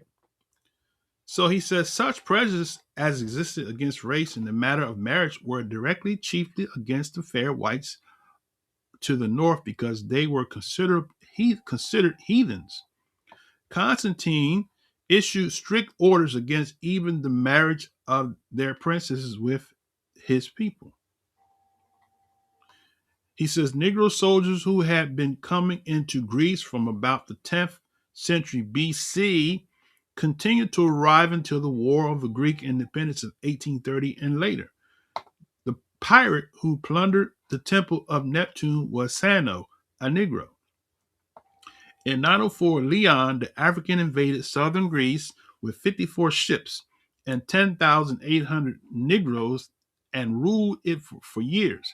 Negroes were an important part of the Turkish army that captured Greece. Let me read that again. Somebody missed that. Somebody tell young Turks that. Negroes were an important part of the Turkish army that captured Greece. In 1453, it was a gigantic Negro, Hassan, who was the first to mount the walls of Constantinople during its siege. The Turks ruled Greece for the next 4 centuries. Under them, blacks and mulattoes held high positions in the army, the navy, and had harems of white women and black. White women and black. There was no color prejudice. Now and then, an unmixed black man rose to be ruler in all but name. He was generally a eunuch, the Kisler, Agassi, or head of the harem. He was the prince, right? There you go. See that picture there? It's a detail from a slave market by J.L. Jerome, 1824-1904. Negroes and whites being sold together. How about that?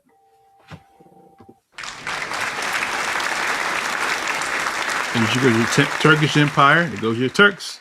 Look at that. Negro Turk, white Turk. Turkish Sultan with his Negro favorite and confidant, known as Kisler, Agassiz. The Blackers were exceeded in authority only by the Sultan. I can't read that there. That's another language. That's the name of the book, I guess. Look at that. Isn't that something, right? Okay. So I left off from this page where he said last, he was a prince of the empire and governor of the sacred cities of Mecca and Medina, and by tradition a Negro. The Kisler held power for 7 centuries. How about that? Man.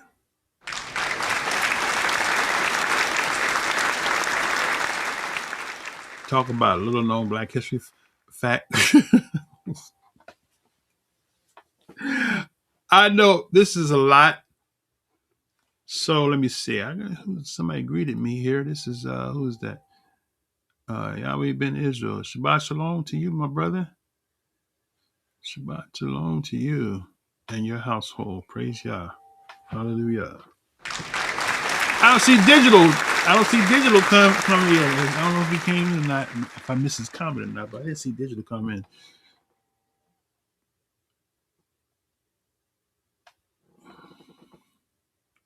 Brother Dollar said, he says, I do think Esau had a primary role in Europe history, but he has fallen from power and made desolate. Facts. Okay. So Turkish power extended to Greece, Bulgaria. Oh, I'm sorry. Hold on. Serbia, Albania, and almost to the gates of Vienna. Large numbers of the soldiers used in that conquest were Negro levies from Egypt to Sudan. They left traces of their blood in the whites of all that region. How about that? In 1840, Egypt sent 30,000 Negro soldiers to ravage southern Greece. That's in 1840. How about that? Milligan tells of a large number of Negroes of both sexes he saw in Istanbul alone. He says from the white Caucasian to the black Negro, all the intervening tints and complexions are to be seen within the precincts of the metropolis. Okay, all right. I'm gonna say that for later because I can read some more into that, but I want to kind of try to get to wrapping this up. Okay, so let's see what I want to go from there. Okay, let's see.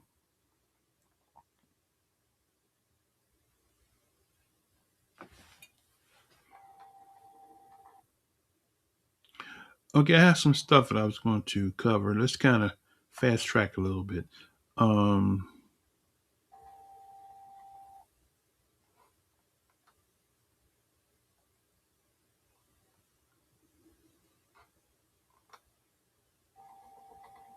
Let's go to page 46, and And we're going to read this, and we're going to branch to another reference.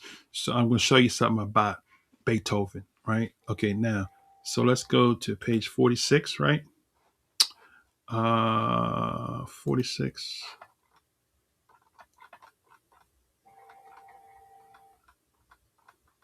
Okay. Cicero is also supposed to have called an Ethiopian course dull awkward. Okay, but the authenticity of is doubtful.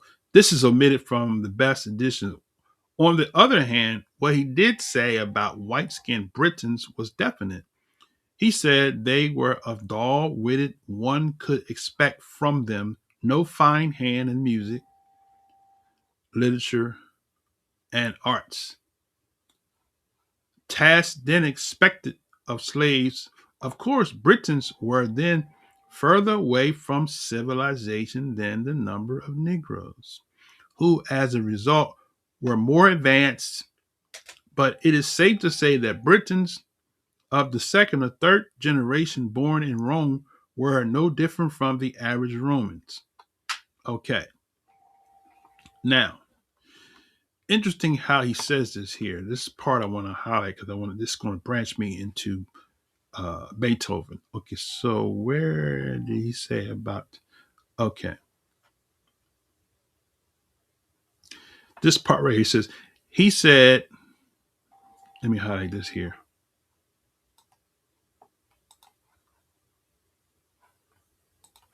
He said they were so dull-witted, talk about the Britons, one could expect from them no fine hand in music, literature, and arts. So here's the thing I want to add here, right? So if Cicero believed this, then we have to now look at Beethoven, right? So what I want to do is I want to go to a reference in J.E. Rogers' other book. Matter of fact, before I do that, let's go to chapter 7. And okay, this is on page 131, I want to say. So let's see. And then we're going to go to Nature Notes, go to, so 137.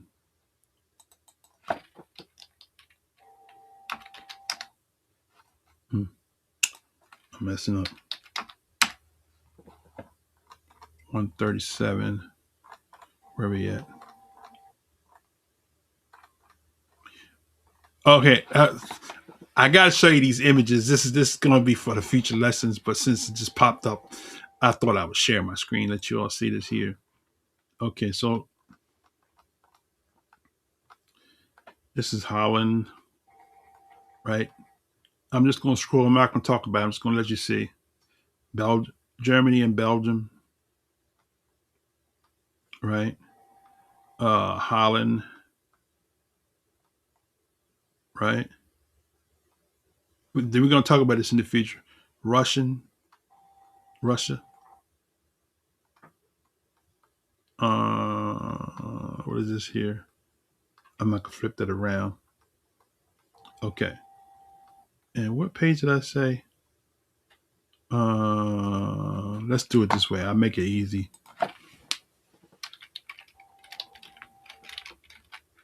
Oh, messed up here. Hold on a second.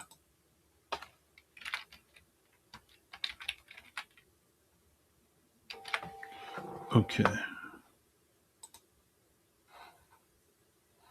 What did I say? 130. Let's see. What page did I say? I said 131, right? Okay, here we go. So this part, it says here, in short, Germans are not the pure whites. Many assert they are. So listen to what he says. He says, in short, Germans are not the pure whites. Many assert they are.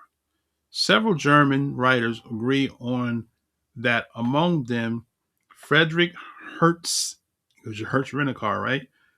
Brunoy, Springer, and Rudolf Rocker. Beethoven, for instance, is named by all three as showing Negro blood. Springer names among others Dr. Ernest Swinger of Italian Negro ancestry, who was professor of dermatology at the University of Berlin, was private physician to the great German Chancellor Bismarck. Rocker includes Martin Luther and Goethe.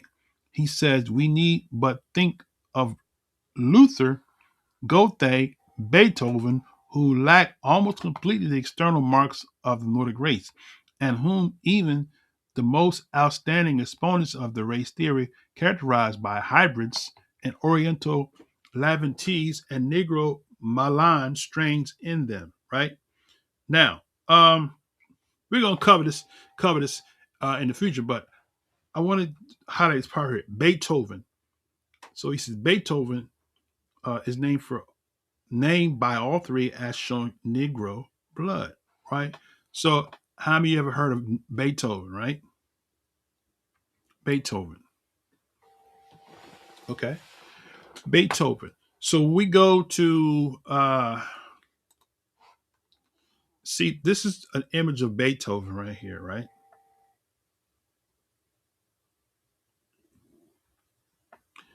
And let's see if I can. I think I have an image that I can blow it up full screen. Let me see if I can do that.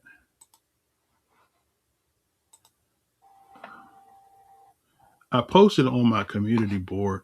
So if you go to the community board, and you'll see I posted you go to channel and go to post, and you'll see I posted this picture right here. Okay. So that is from J. Rogers' book Sex and Race. It says Ludwig was Beethoven. Ludwig van Beethoven, at the age of 44, drawn from life by, who is that? Lefrana, engraved by Heffel. So that's Beethoven right there, right?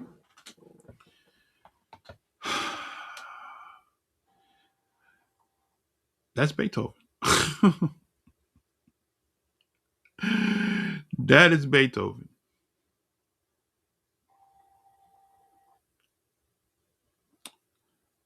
So look at his hair and look at his features, right? Okay, so that's Beethoven, right? All right. Now,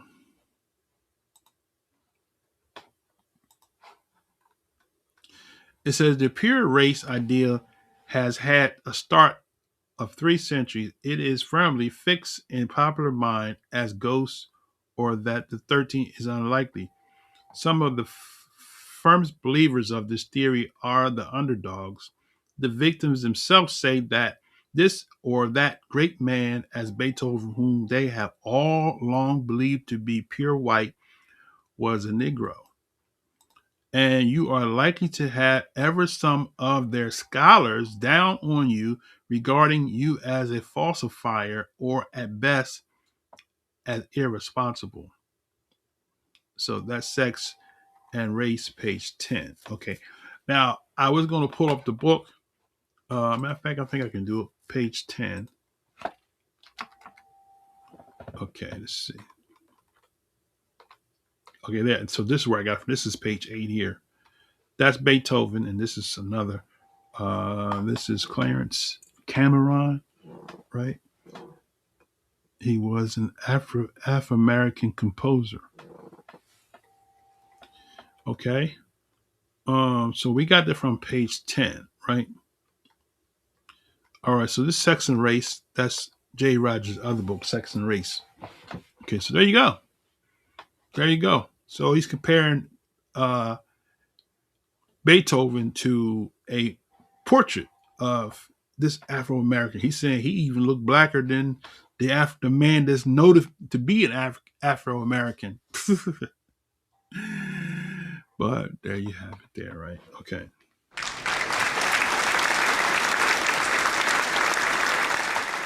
Okay. What time is it?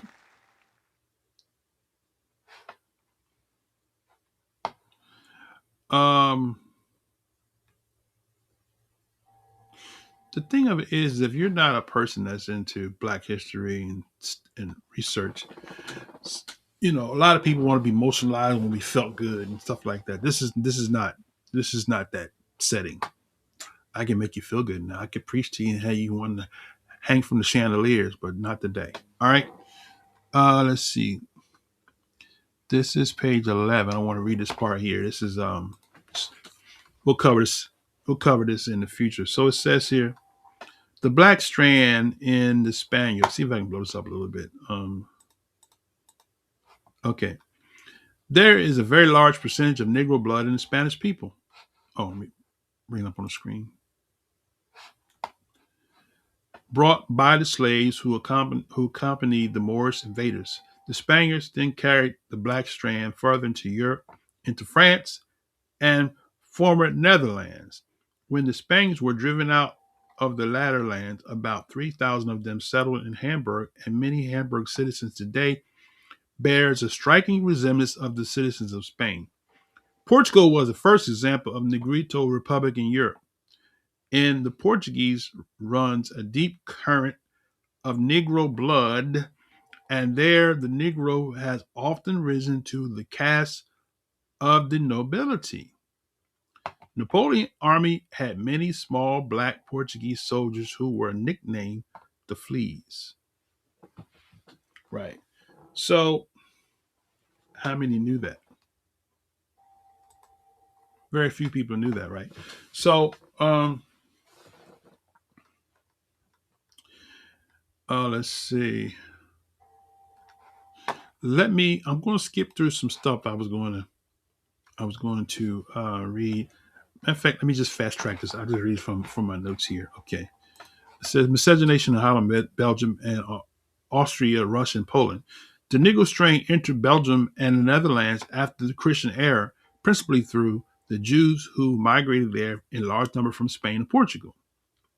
And from the Spanish occupation of the Low Countries, which lasted nearly 3 centuries, as was said, Spain had large numbers of Negroes in her army. Oh, there's Digital. Hey, Shabbat Shalom, Digital. Good to see you, my brother. Appreciate that super chat. Hallelujah. So we're at Belgium. So where was I at here? Okay. According to the 7th century Spanish classics El Volante, Negro, and Flandes, a Negro ex-slave Juan Merida rose to be the lieutenant general of the Duke of Alba, the Spanish commander in Flanders. There are documents which prove the existence of blacks in Flanders in the Middle Ages. I have long called attention to this fact in the life of Saint Godelieve,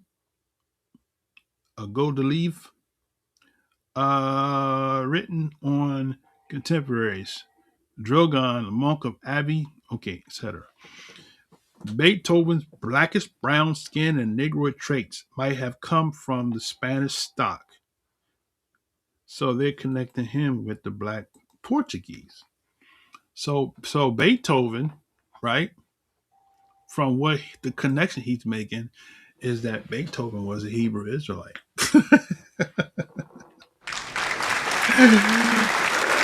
Beethoven was a Hebrew Israelite. He's making a connection with Beethoven, but that's a known fact that you won't hear nobody talk about because they don't know this kind of stuff. But Jay Rogers goes in deep and he breaks it down, right? Now, let's see. I'm coming into the home stretch. All right.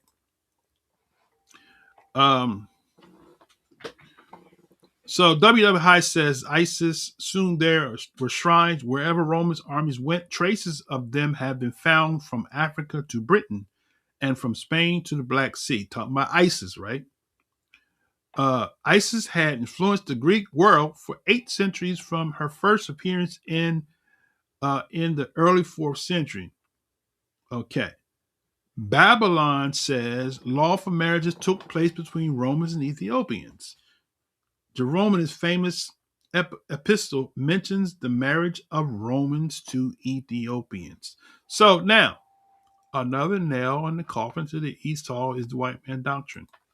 So if Rome is Esau and we have Negroes marrying Romans, how did Esau?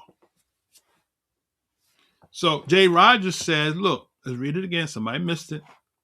Jay Rogers says that lawful marriages took place between Romans and Ethiopians. Lawful. St. Jerome in his famous epistle mentions the marriage of Romans to Ethiopians. So that goes both ways. So the Roman males married the female Ethiopians, and the Roman females married the male Ethiopians, which means what? They can't be Esau. They can't be Esau.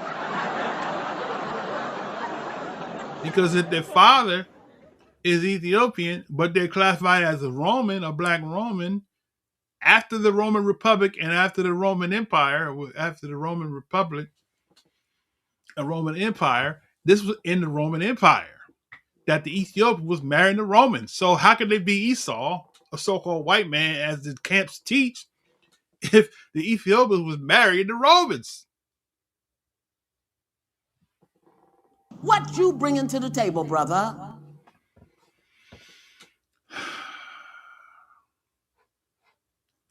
That's a dodo-brainiatic, idiocentric doctrine. Okay. I'm wrapping up. Okay, now. So it was legal marriages between Romans and Ethiopians, right? A marshal in attacking wisely misconduct mentions the Roman matron who bore her husband 7 children. A Roman matron, a Roman matron, is it matron?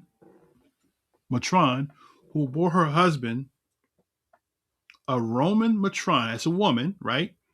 A Roman matron who bore her husband 7 children, none of which is of his race. He says one of them with woolly hair like a Moor seems to be the son of Santra the cook. How about that to help? The second with flat nose and thick lips is the image of Panicus the wrestler. Of 2 daughters, one is black and belongs to Grotus the flute player.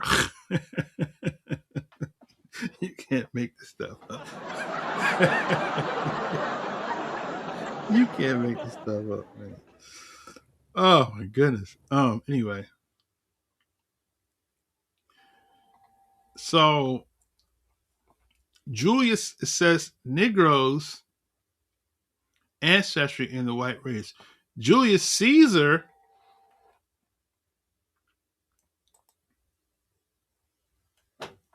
somebody call Bishop Nathaniel, tell him I'm calling his name out. I want him to listen to this part right here because he was trying to make Esau the white man and he talks about Julius Caesar.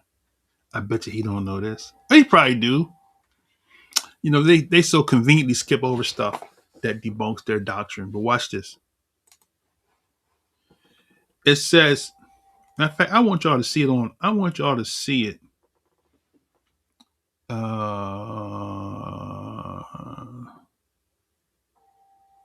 I want y'all to see it in the book. So what page is that? 50? Let's go to the Nation of the Color. Let's go to page 50.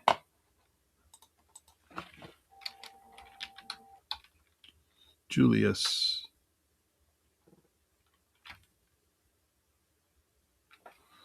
Okay, here we go. Julius Caesar had a love affair with Eune, a Moorish, that is Negro. Okay. Wait a minute, brother. Wait a minute.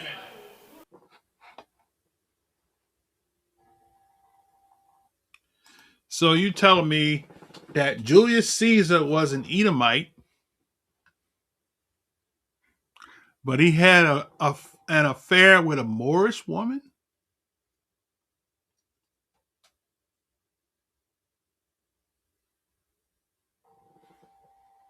But he's an Edomite.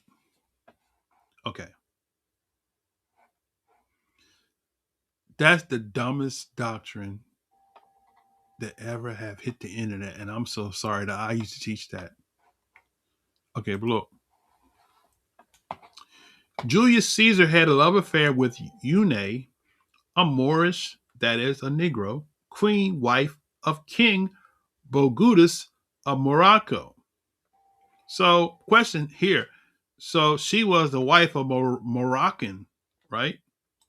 Where do they fit? Where do the Moroccans fit in the 12 tribes chart? Or do they fit?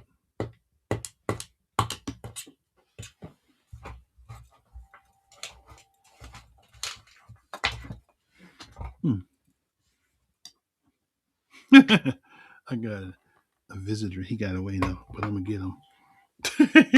Those stink bug weather changes, they come out. I live out in the country. But anyway, okay. All right. Julius Caesar, right, had a love affair with Eune, a Moorish Negro queen, the wife of Bogudus of Morocco. So I asked the question, where do the Moroccans fit in the 12 tribes chart? Okay, because she was the wife of King Bogudus of Morocco. So this Moorish one was married to a Moroccan, right? Cleopatra had a son for him. Okay. So Cleopatra, watch this now. This gonna hurt real bad. Cleopatra had a son for him and 3 children of Antony. She had a son for who? The King Bogudus of Morocco, or does she have a son for Julius Caesar? Okay, all right. Or both. Okay. This seems to be no proof of Cleopatra's real color, but according to European traditions, she was black. Shakespeare, so described her, and certain jewels of the Renaissance shows her as a Negro woman.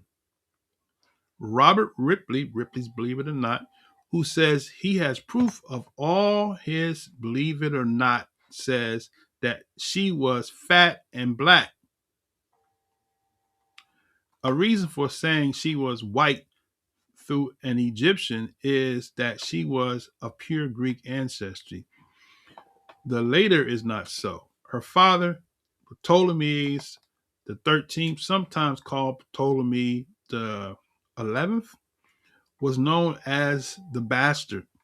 His mother was a slave, and his portrait does show what? Negro ancestry. Wait a minute. So look, wait a minute, brother. Wait a minute.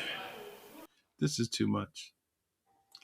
Because the camps teach that the Greeks were Edomites, right? Jay Rogers is telling you that Cleopatra was a Negro.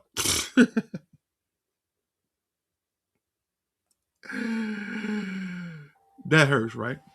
Ouch. Okay. It shows that she was a Negro woman, and Robert Ripley, who says he had proof of all that believe it or not, she was fat and black.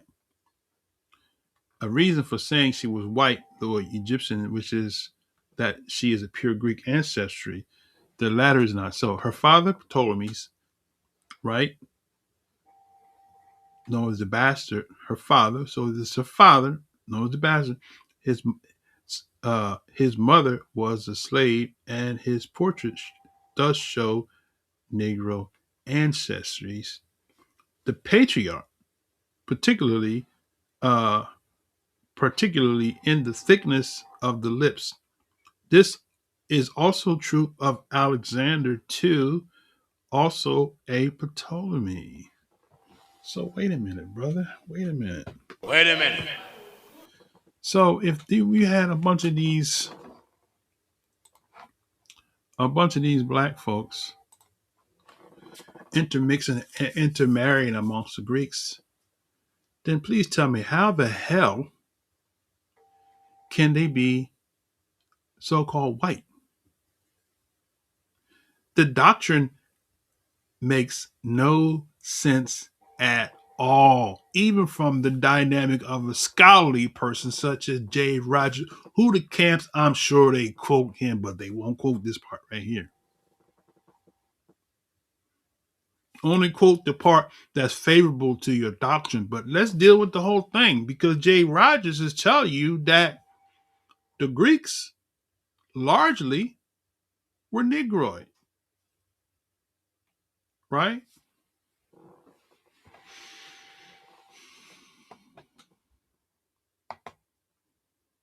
That's what J. Rogers is saying. So now let me see if I can wrap this up, because I want to go to the three popes.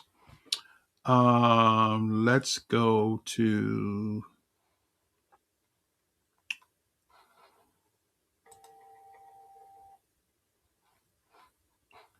let me go back to my notes here, see what I want to pull out.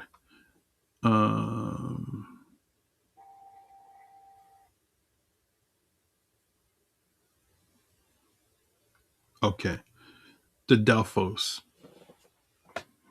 I'm gonna share you a link I have here. This is a link for the Delphos. So this is something that you can have in your library. Okay. I mentioned the Delphos earlier. So let's go to the Delphos. All right.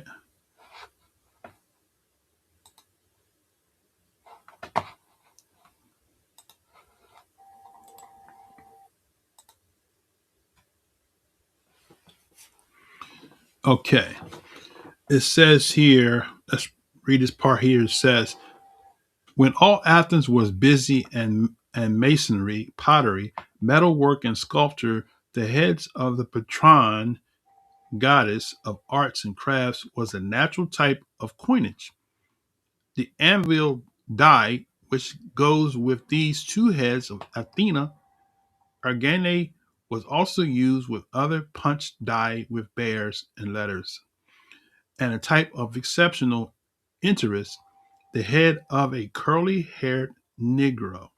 So this is the image here. I'll see if I can zoom it in here. So light might like this. These are coins right here.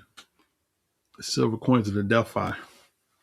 Look at the Negro features. Look at that. Look at that. The Delphi.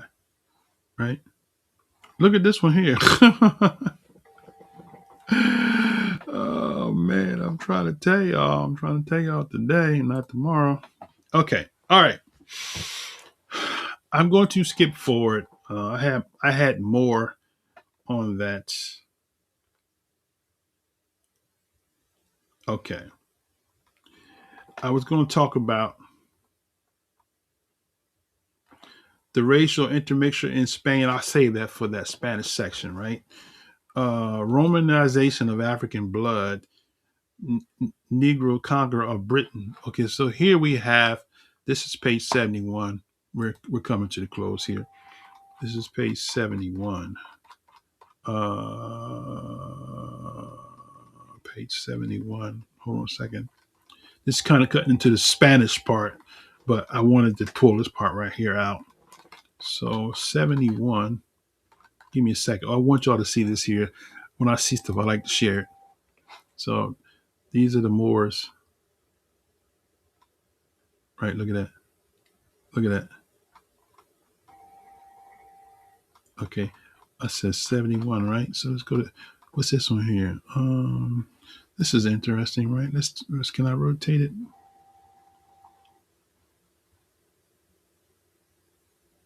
Rotate clockwise. Okay, Negroes in Spain. Okay, we'll cover this. Okay, all right. We'll cover that.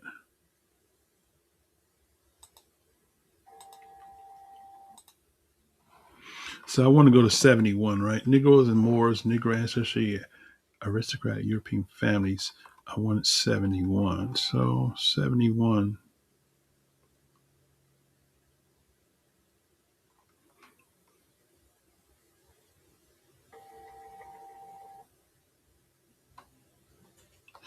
Okay, here we go.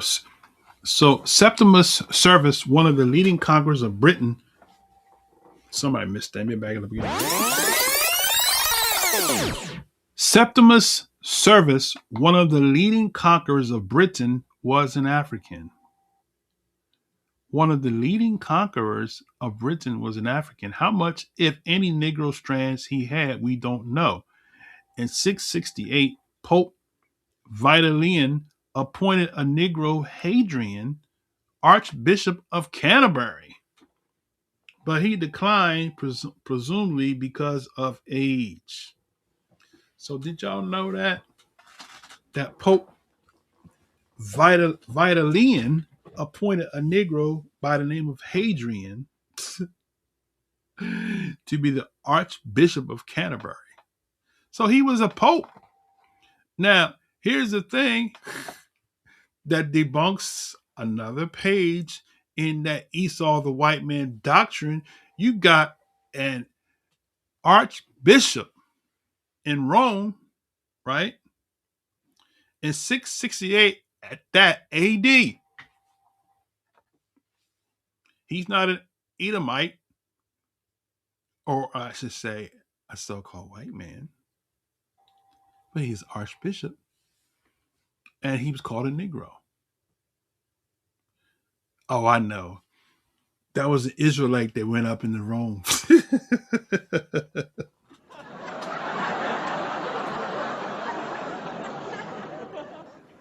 He wasn't a real Roman. He was an Israelite that was in Rome. That's how y'all gonna play, right? Okay, all right. So he was Nero, a Negro Hadrian, who was selected to be the Archbishop of Canterbury. It says Ireland had a Negro bishop. Ireland had a Negro bishop, Saint Ditman the Black, who died in Ulster in 658. So Ireland had a Negro bishop. This is 658. So now here's the thing. Esau took another people's land. My question to you is that when did Esau take Ireland? Because according to J. Rogers, in 658, there was a black man, a bishop in Ireland named Ditman or Diamond the Black.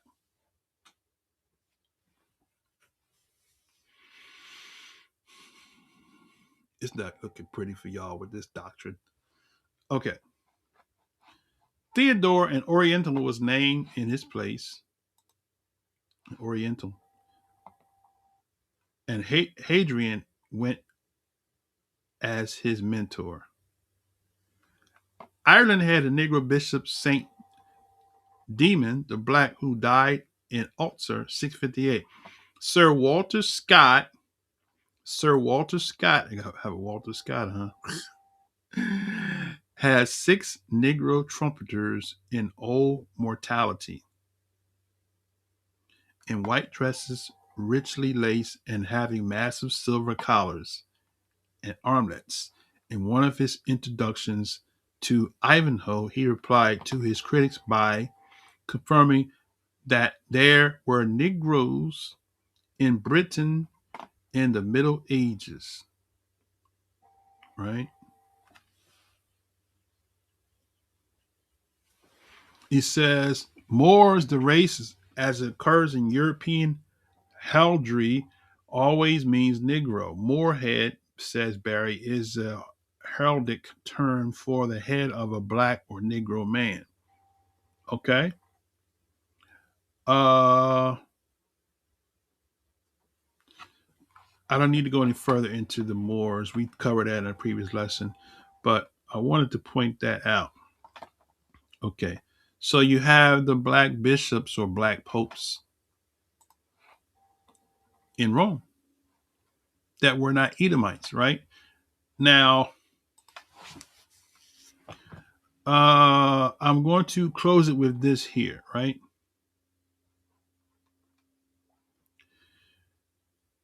This is extracurricular, okay? This is not a J. Rogers book, okay? So you have a pope by the name. I'm gonna give you a link here. You have a pope by the name of Saint Victor, right? And so this is a link to him, right? I guess you can click that. Let's see if that works.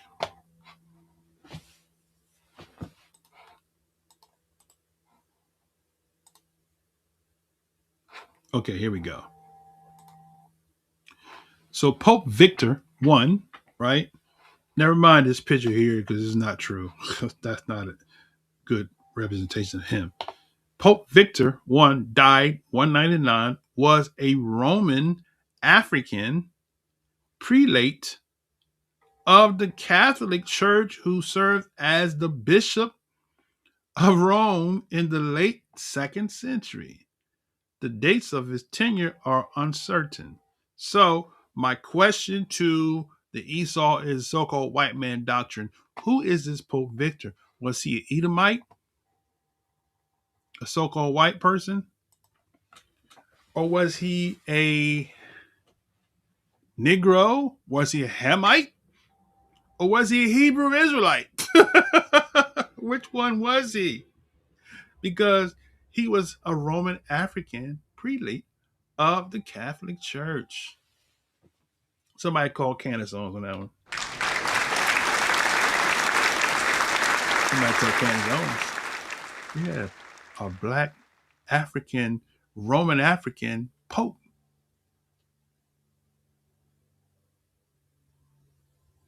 So they want to make this kick about this new Pope they got now. It's got some black ancestry. Well, what about these ones here? Okay, that's one. I got another for you. Okay, so that's Pope Victor, right? Okay, let me see. Pope Victor was a Roman African prelate of the Catholic Church who served as Bishop of Rome in the late 2nd century. The dates of his tenure are uncertain, but one of the source states he became Pope in 189 and gives the year of his death as 199. He was born in Roman province of Africa. He was later considered a saint. His feast day is celebrated on the 28th of July as Saint Victor I, Pope and Martyr. He was of Berber origin. So they want to hide his African, his negroid one drop, and they want to make him just, oh, he's just a Berber. Wait a minute. What is it? Was he a Negro or was he not? Because here in America, you got the one drop rule, right? So if you got one drop of Negro blood, you a nigger. Or nigger with hard R.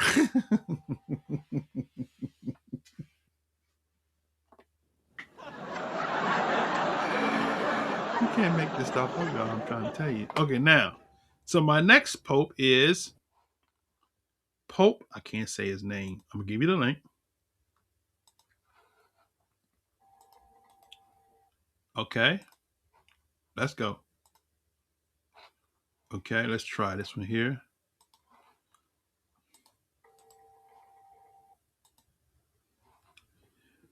Let's see if I can say his name.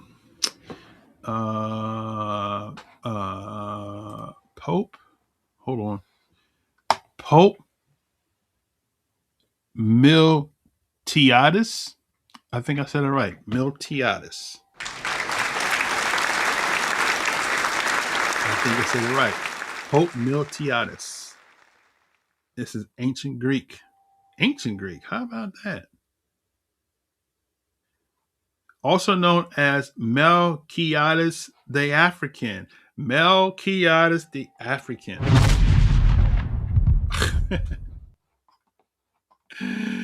See, I know somebody mad at me. I takes my time.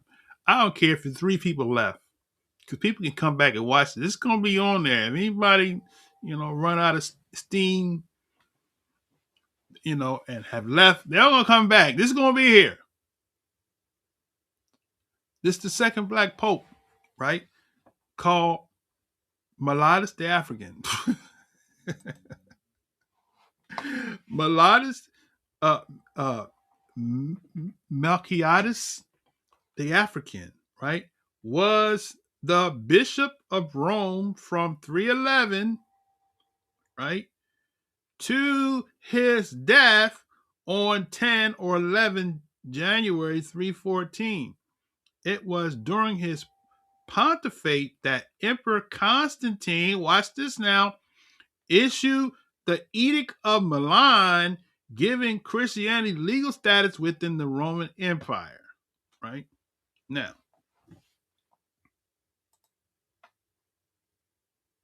Constantine didn't look like the pictures you see of Constantine floating around the internet. He was Hellenized, or he was whitewashed too.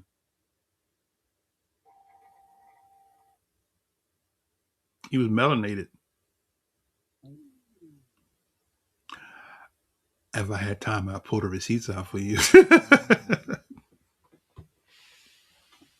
1619, we've been lied to, brother. He didn't look like the Gauls. Okay. All right. So it was during the pontificate of Constantine. So this Melquiades, the African, was Constantine's bishop. So imagine now. So if Constantine was white, let's give you that. Let's say he was white. Doggone it, his superior was an African man.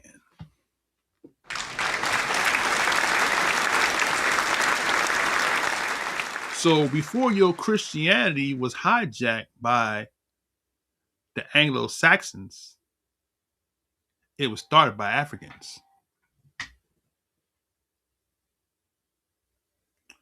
It was started by Africans, Negroes. I know that hurts like hell. But Christianity was started by Africans, hijacked by Anglo-Saxons and Brits and Northerners, and they changed everything and gave you what you believe today.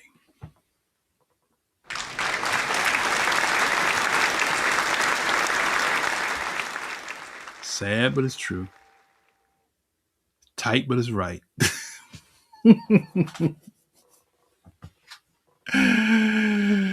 It's the truth. That's the truth and the true straight way. So look, I got one more bishop and then I'm done. Okay. Let me finish him out. Okay.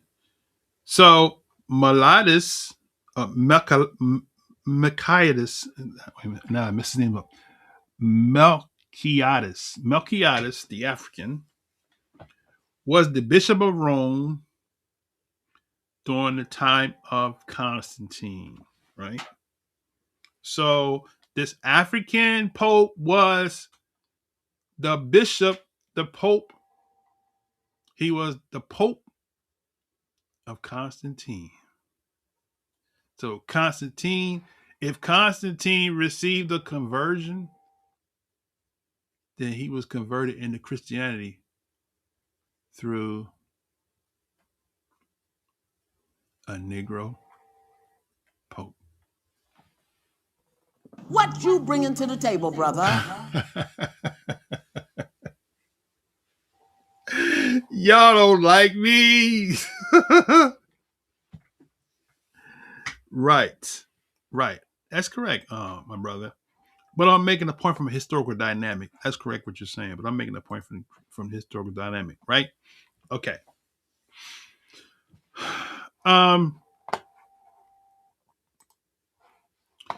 So he was the Pope of Constantine when he issued the Edict of Milan, which made Christianity legal status in the Roman Empire. The Pope also received a palace of Empress Fausta, where the Lateran Palace, the papal seat, and residence of the papal administration would be built at the Lateran Council. During the schism with the Church of Carthage, how about that? Carthage. Last time I checked, Carthage is in what? North Africa, right? Carthage, Metellidus condemned the rebaptism and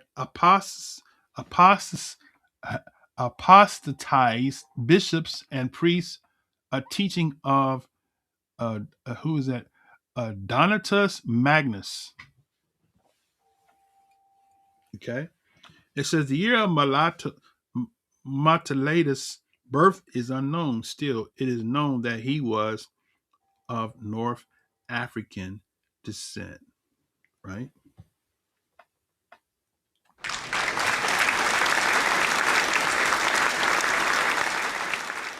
So he was of North African descent, but he looked Middle Eastern like me. I'm Middle Eastern looking. That's what I was told. Because I'm light skinned. Okay. Whatever. Okay. Whatever you say. All right. Last Pope, and we're going to wrap this up. Are we before the Bible? I'm not sure, my brother, how to respond to that. But if you hang around, I'll be done in a minute. You can come to, if you have access to a mic, you can come on. I'll bring you online and you can ask whatever question you want to ask. We can dialogue. Okay. All right. My last Pope here. My last Pope. The last one is, let's see if I can say his name. Okay. I'll give you the link here. Right. Okay.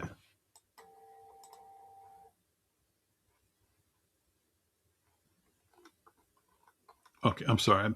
There it is. Okay. There's the link there.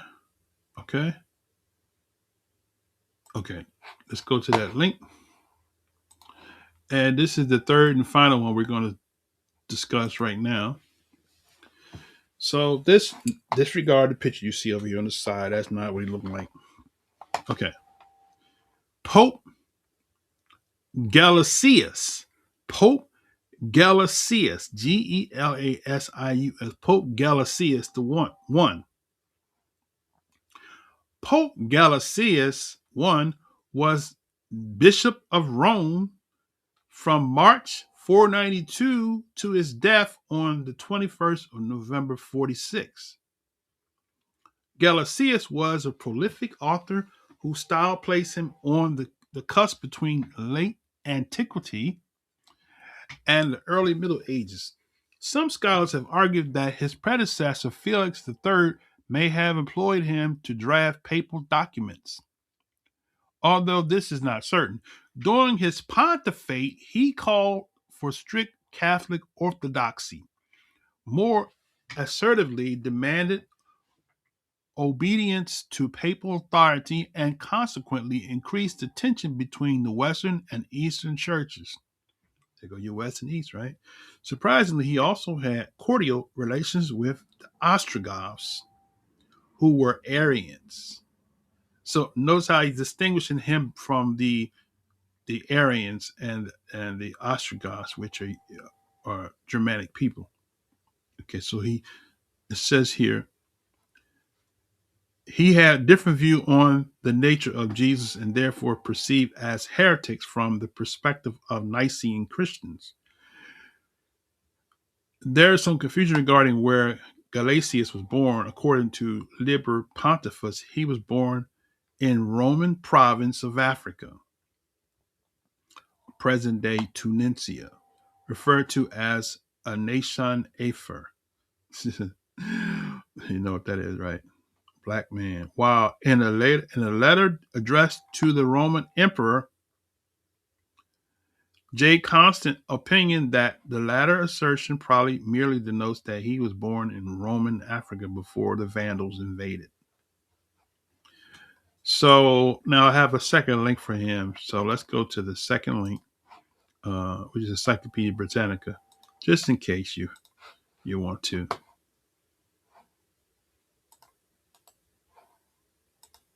Okay. Then we're gonna go to this one here. Okay. So this says here. Now disregard the picture. That's not what he looked like. That's better than the other one, but anyway. Saint Galasius I was born in Rome of African descent. He died November 496, Rome feast day, November 21st. Okay. Succeeding Felix III. So this Pope, Saint Galasius, was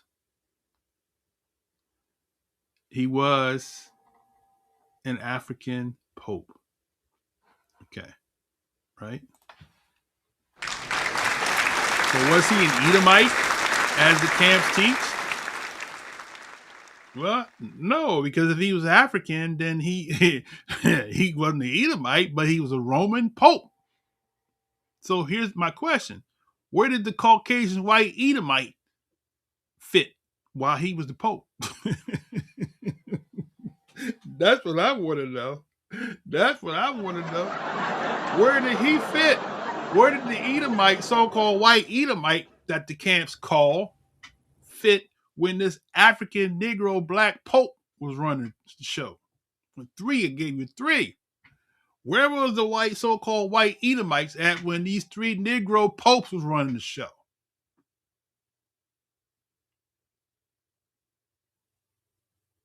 Drop your rocks now.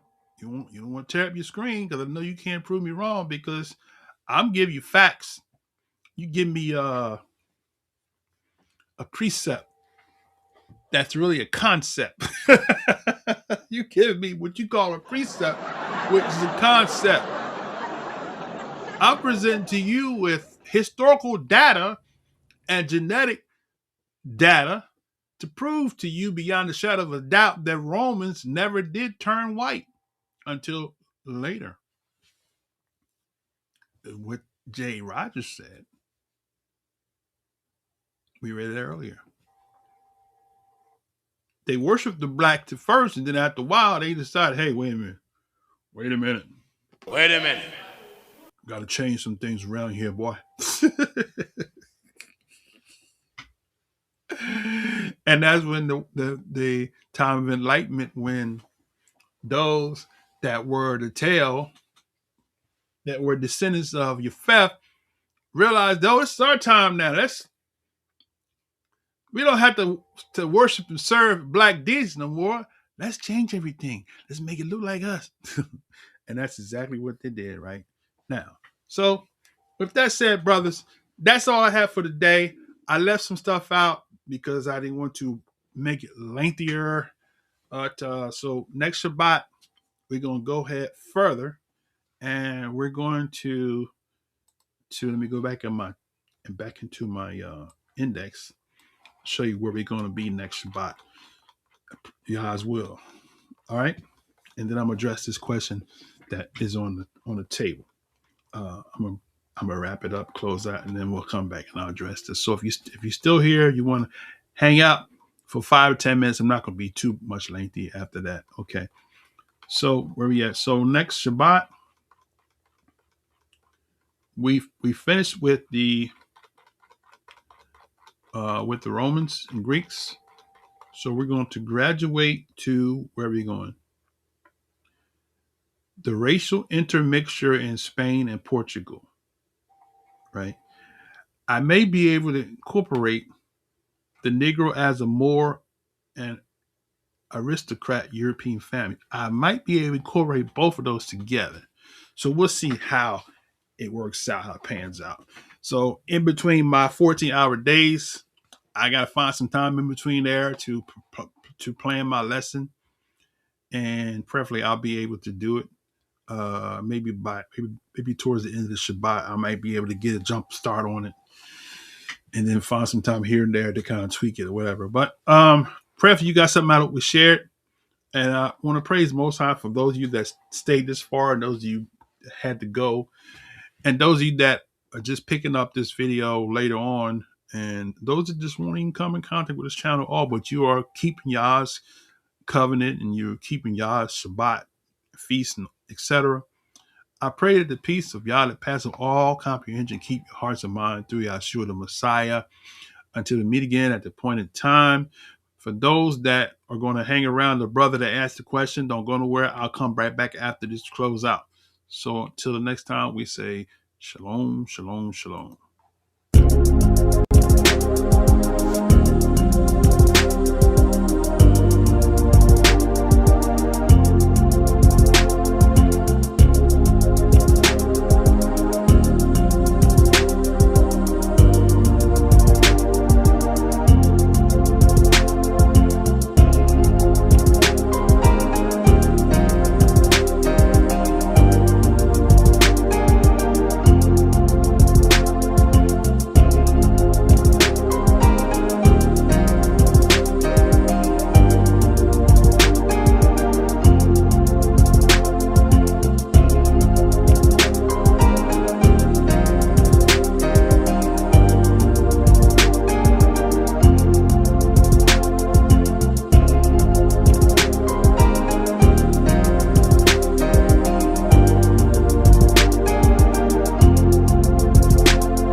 Okay, my brother.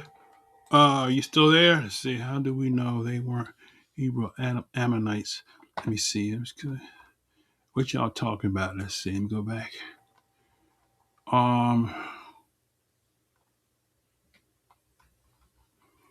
If anybody want to come,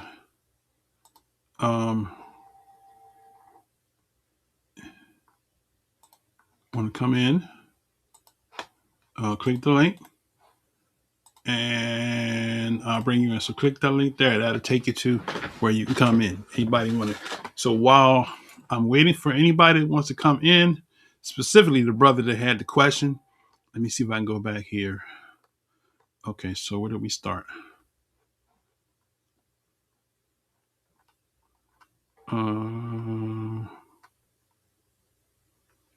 Let's see. Let me go back up to Lamar's comment. I think Lamar was the last comment. Let's see. He says, Black history has transformed, proves a heritage of the great creation. We are hated to sustain a great deception. Their privileges of lies to power, the great spiritual controversy. All right, my brother. Brother Lamar is the brother boy. He got words. he's he's a great philosopher. A lot of people can't talk with a person like Brother Lamar. He said, "Come in, please." Let's see where we are here.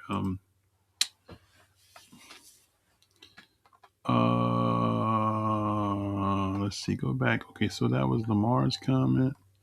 Let's see, and then after Lamar, we had the brother that made the comment. Okay. He asks, we didn't have religion in the beginning. And some people have religion now, but we really don't have religion now. But some people have made it religion. Okay, so are we before the Bible? Well, we meaning us as, or I mean mankind, right? Because before anybody had the ability to write, man existed. So I don't know if that's a rhetorical question or not, but oh,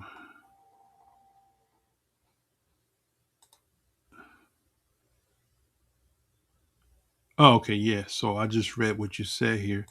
When you get it, okay, yeah. So I read it. So, okay, Abraham was before the Bible. That was what's the point? Okay. Lamar says about 13 previous quotes.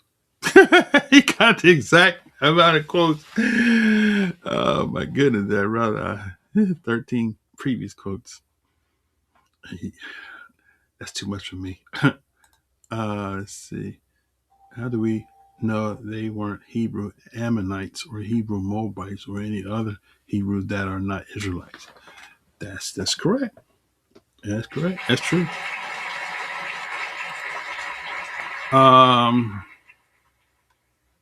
Okay. I guess my brother's gone. The one that asked the question, I don't see him here. So look, you know what? I'm not going. If anybody, I'm gonna give you another 3 minutes, and then I'm gonna wrap it because your brother's hungry, man. I didn't work today, and it's now 12 o'clock. So that's been 3 hours. Okay, all right, been 3 hours. So 3 hours and 9 minutes to be exact that we've been on live. So I don't want to overdo it.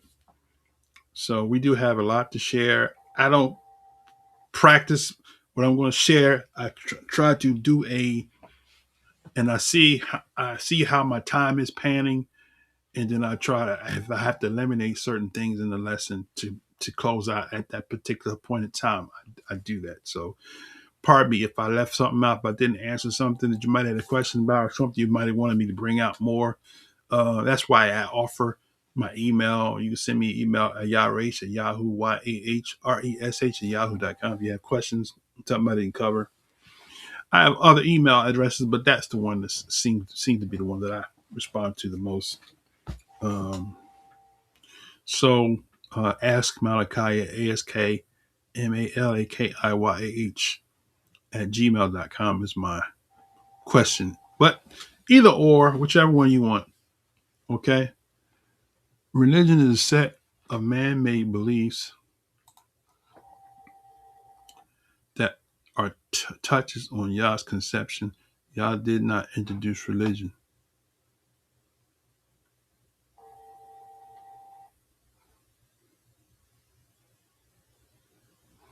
Right. That's correct. That's correct. Okay. The covenant, that's the thing that a lot of people miss. And I think a lot of Hebrew Israelites miss it too. I mean, the covenant is not a religious thing where you got to get this gory feeling. Oh, thank you. I feel so good. Thank you. That's religion. Because if you broken, you can't support yourself. You don't have a place to live, food to eat, etc., or the necessities of life. Then you've missed the whole purpose of the covenant. The purpose of the covenant is for us to have to follow the protocols that the Most High gave so that we can have, right? So if you are, for example, like I always share with people this here, I was talking to somebody yesterday and said that we always coming up used to hear people say, you train up a child and where they will go, they will come back to the church. That's not what that's saying. That's what you made it to say. You religiousized it, right? But the proverb, the next verse, explains what he's saying, which is the rich rule over the poor. And the borrower is a servant. When you sign that contract, I'm going to pay this mortgage for 30 years on time. You become a servant to that mortgage, to that lender, to make sure you meet that. When you buy a vehicle, you go, you see the commercial come on TV, it's income tax time. Use that refund check to make a down payment on a new vehicle. And you take your little $5,000 check, $10,000 check, some people, and you cash the sucker in. You go down there, you write them a cashier's check down payment, and you sign this contract. I am going to finance this vehicle for 7 months at the rate of $1,010.58.